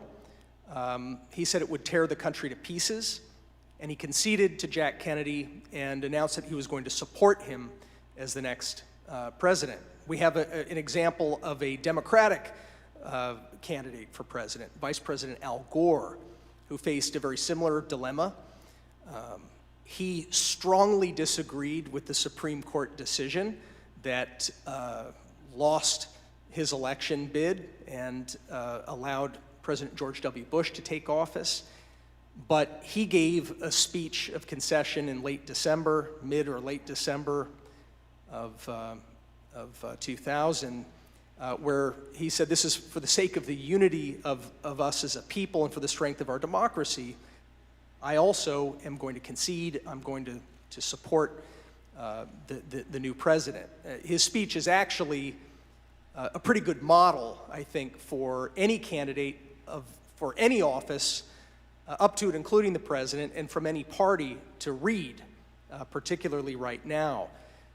You know, the oath that our presidents take, it's very similar to the oath of office I took as a U.S. Marine officer and the oath I took as a White House official.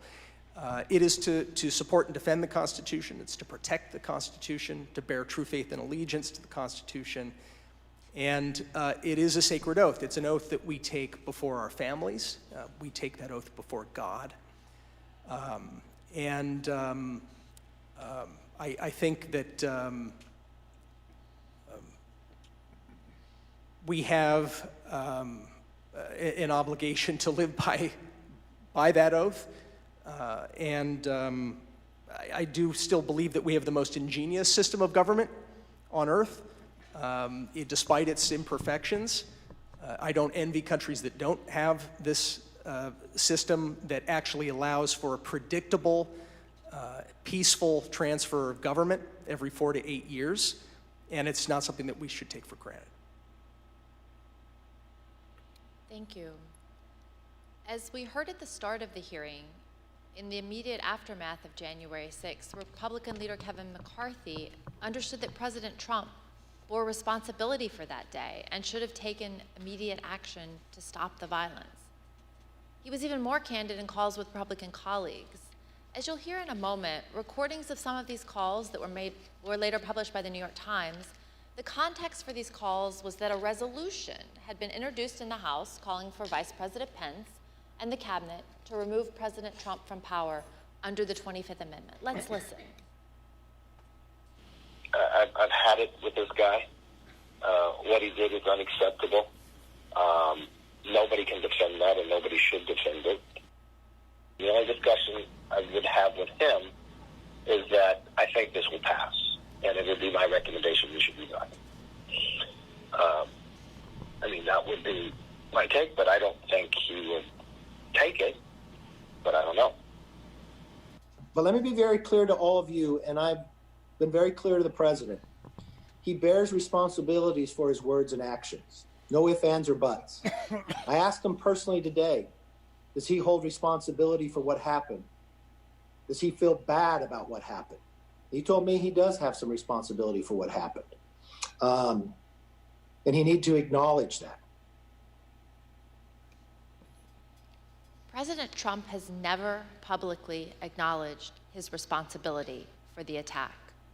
The only time he apparently did so was in that private call with Kevin McCarthy. There's something else President Trump has never acknowledged: the names and the memories of the officers who died following the attack on the Capitol. We're honored to be joined tonight by police and first responders who bravely protected us on January 6th. Your character and courage give us hope that democracy can and should prevail, even in the face of a violent insurrection. We on this dais can never thank you enough for what you did to protect our democracy. On January 9th, two of President Trump's top campaign officials texted each other about the president's glaring silence on the tragic death of Capitol Police Officer Brian Sicknick, who succumbed to his injuries the night of January 7th. These campaign officials were Tim Murtaugh, Trump's director of communications, and one of his deputies, Matthew Walking. Their job was to convince people to vote for President Trump, so they knew his heart, his mind, and his voice as well as anyone, and they knew how he connects with his supporters. Here's what they had to say about their boss. Murtaugh said, "Also shitty not to have acknowledged the death of the Capitol police officer." Walking responded, "That's enraging to me. Everything he said about supporting law enforcement was a lie." To which Murtaugh replied, "You know what this is, of course? If he acknowledged the dead cop, he'd be implicitly faulting the mob. And he won't do that because they're his people." And he would also be close to acknowledging that what he lit at the rally got out of control. No way he acknowledges something that could ultimately be called his fault. No way. President Trump did not then and does not now have the character or courage to say to the American people what his own people know to be true. He is responsible for the attack on the Capitol on January 6th. Thank you, and I yield to the gentleman from Illinois. Thank you, Ms. Loria. Tonight's testimony and evidence is as sobering as it is straightforward.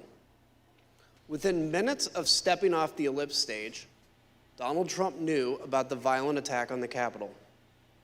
From the comfort of his dining room, he watched on TV as the attack escalated. He sent tweets that inflamed and expressed support for the desire of some to literally kill Vice President Mike Pence. For 3 hours, he refused to call off the attack. Donald Trump refused to take the urgent advice he received that day.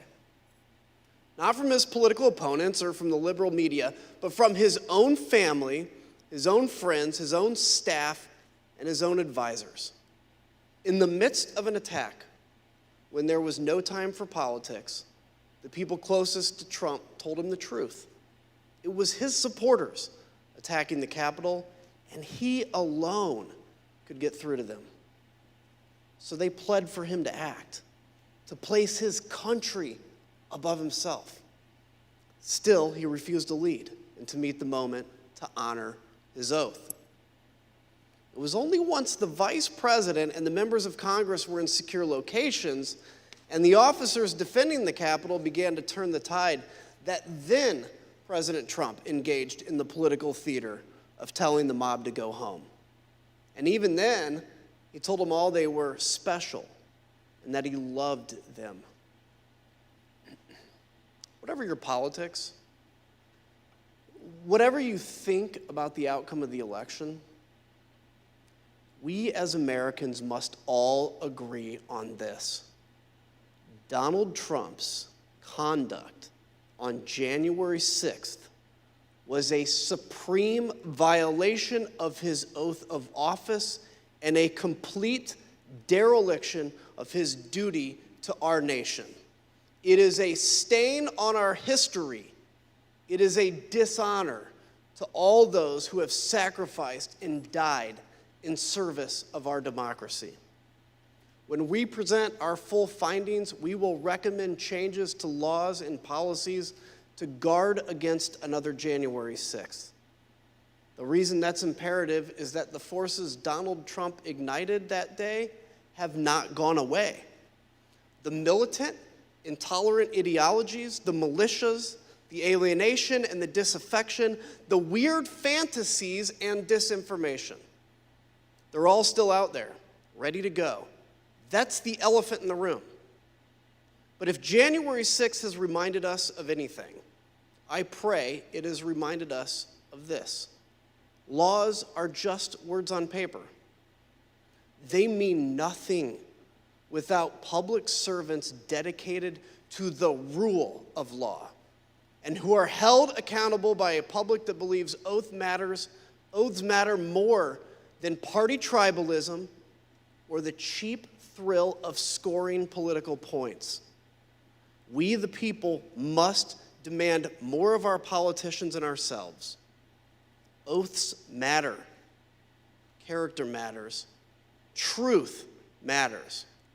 If we do not renew our faith and commitment to these principles, this great experiment of ours, our shining beacon on a hill, will not endure. I yield to the gentlewoman from Virginia. Thank you, Mr. Kinzinger. Throughout our hearings, we've provided many facts and painted a vivid picture of the events of January 6th. The violence, the human toll, both emotional and physical, including the tragic loss of life. The threats to our Constitution, the rule of law, and the danger to this nation, a nation we all love as Americans. In tonight's hearing, we've gone into great detail about the events inside the White House on January 6th. We've described how the President of the United States, who was bound by oath to the Constitution and by duty to ensure the laws are faithfully executed, took no action when the cornerstone of our democracy, a peaceful transition of power, was under attack. But it's more than that. Donald Trump summoned a violent mob and promised to lead that mob to the Capitol to compel those he thought would cave to that kind of pressure. And when he was thwarted in his effort to lead the armed uprising, he instigated the attackers to target the vice president with violence, a man who just wanted to do his constitutional duty. So in the end, this is not, as it may appear, a story of inaction in a time of crisis. But instead, it was the final action of Donald Trump's own plan to usurp the will of the American people and remain in power. Not until it was clear that his effort to violently disrupt or delay the counting of the election results had failed did he send a message to his supporters in which he commiserated with their pain, and he told them affectionately to go home. That was not the message of condemnation and just punishment for those who broke the law that we expect from a president whose oath and duty is to ensure the laws are faithfully executed. But instead, It was his newest version of stand back and stand by. To me, this is personal. I first swore an oath to support and defend the Constitution against enemies foreign and domestic when I entered the U.S. Naval Academy at age 17. I spent 2 decades on ships at sea, defending our nation from known and identifiable foreign enemies who sought to do us harm. I never imagined that that enemy would come from within. I was not as prescient as Abraham Lincoln, who 23 years before the Civil War said, "If destruction be our lot, we must ourselves be its author and its finisher." Donald Trump was the author, and we the people, for ourselves and our posterity, should not let Donald Trump be the finisher. Thank you, and I yield to the Vice Chair. Thank you very much, Mrs. Luria. I want to thank our witnesses for joining us today. The members of the Select Committee may have additional questions for today's witnesses, and we ask that you respond expeditiously in writing to those questions. Without objection, members will be permitted 10 business days to submit statements for the record, including opening remarks and additional questions from our witnesses.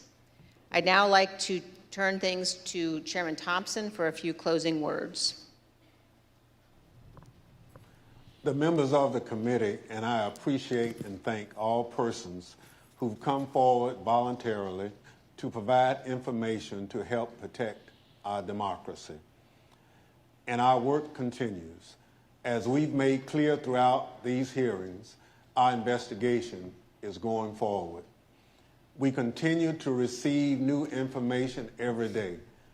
We are pursuing many additional witnesses for testimony. We will reconvene in September to continue laying out our findings to the American people and pushing for accountability. In the first hearing of this series, I asked the American people to consider the facts and judge for themselves. The facts are clear and unambiguous. I thank the American people for their attention over the past several weeks. I wish you all a pleasant evening. And let me again thank our witnesses today. We've seen bravery and honor in these hearings, and Ms. Matthews and Mr. Pottinger, both of you will be remembered for that, as will Cassidy Hutchinson. She sat here alone, took the oath, and testified before millions of Americans. She knew all along that she would be attacked by President Trump and by the 50, 60, and 70-year-old men who hide themselves behind executive privilege. But like our witnesses today, she has courage, and she did it anyway. Cassidy, Sarah, and our other witnesses, including Officer Caroline Edwards, Shay Moss, and her mother, Ruby Freeman, are an inspiration to American women and to American girls. We owe a debt to all of those who have and will appear here. And that brings me to another point. This committee has shown you the testimony of dozens of Republican witnesses, those who served President Trump loyally for years. The case against Donald Trump in these hearings is not made by witnesses who were his political enemies. It is instead a series of confessions by Donald Trump's own appointees, his own friends, his own campaign officials, people who worked for him for years, and his own family. They have come forward and they have told the American people the truth. And for those of you who seem to think the evidence would be different if Republican leader McCarthy had not withdrawn his nominees from this committee, let me ask you this. Do you really think Bill Barr is such a delicate flower that he would wilt under cross-examination? Pat Cipollone, Eric Hirschman, Jeff Rosen, Richard Donahue, of course they aren't. None of our witnesses are. At one point in 2016, when he was first running for office, Donald Trump said this: "I could stand in the middle of Fifth Avenue and shoot somebody, and I wouldn't lose any voters."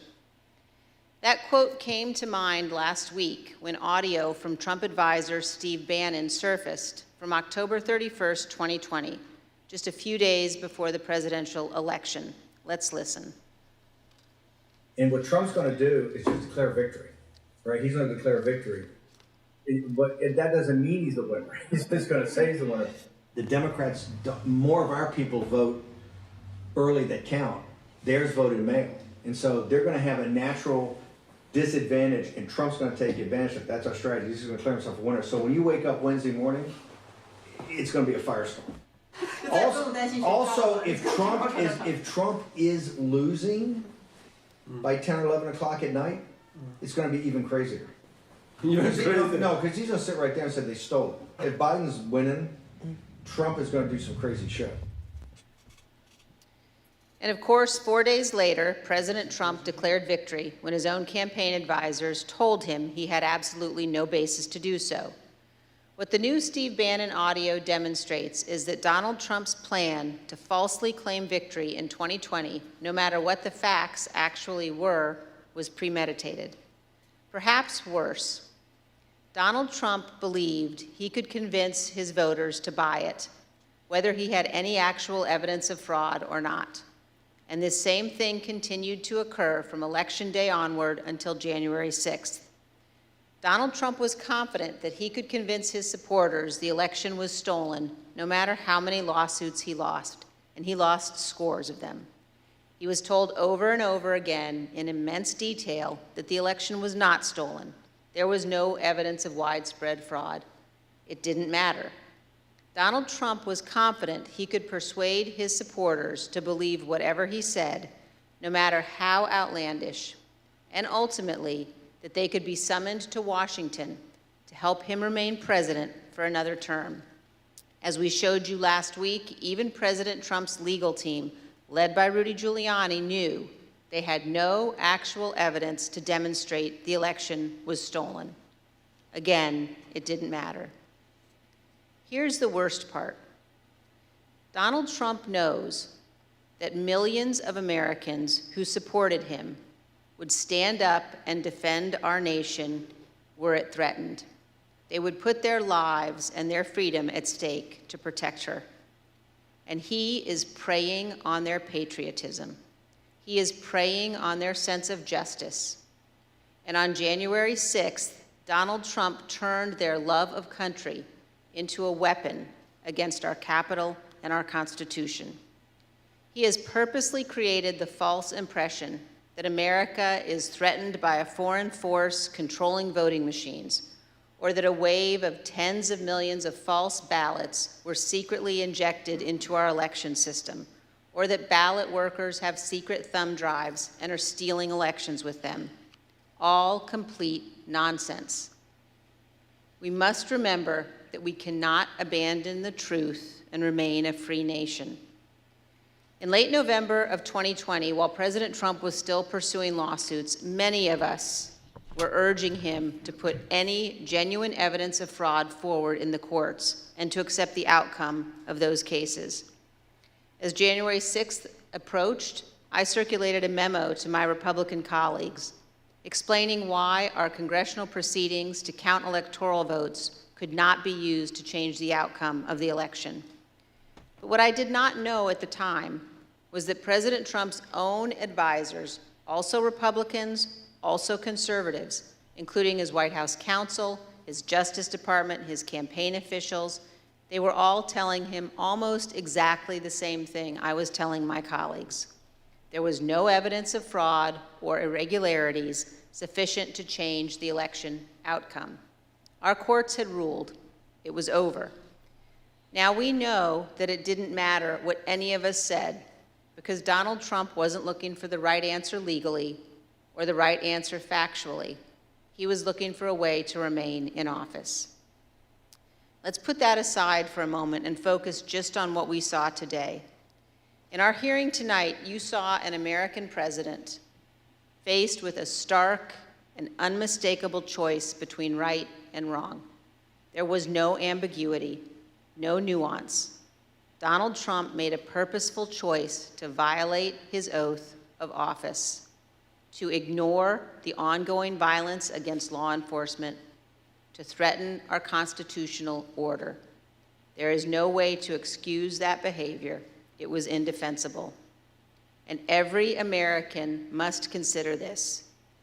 Can a president who is willing to make the choices Donald Trump made during the violence of January 6th ever be trusted with any position of authority in our great nation again? In this room, in 1918, the Committee on Women's Suffrage convened to discuss and debate whether women should be granted the right to vote. This room is full of history, and we on this committee know we have a solemn obligation not to idly squander what so many Americans have fought and died for. Ronald Reagan's great ally, Margaret Thatcher, said this: "Let it never be said that the dedication of those who love freedom is less than the determination of those who would destroy it." Let me assure every one of you this: our committee understands the gravity of this moment, the consequences for our nation. We have much work yet to do, and we will see you all in September. I request those in the hearing room remain seated until the Capitol Police have escorted witnesses and members from the room. Without objection, the committee stands adjourned.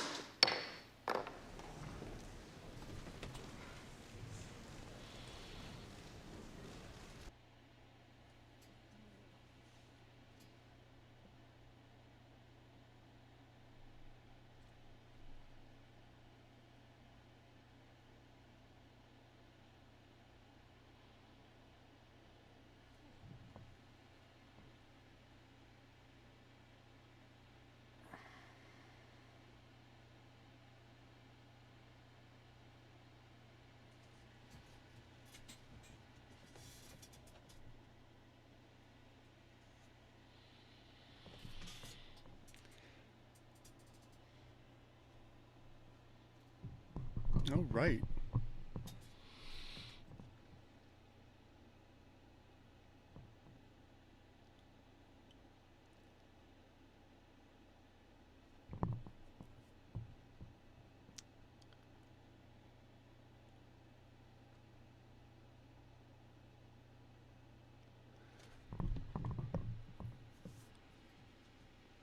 Hello?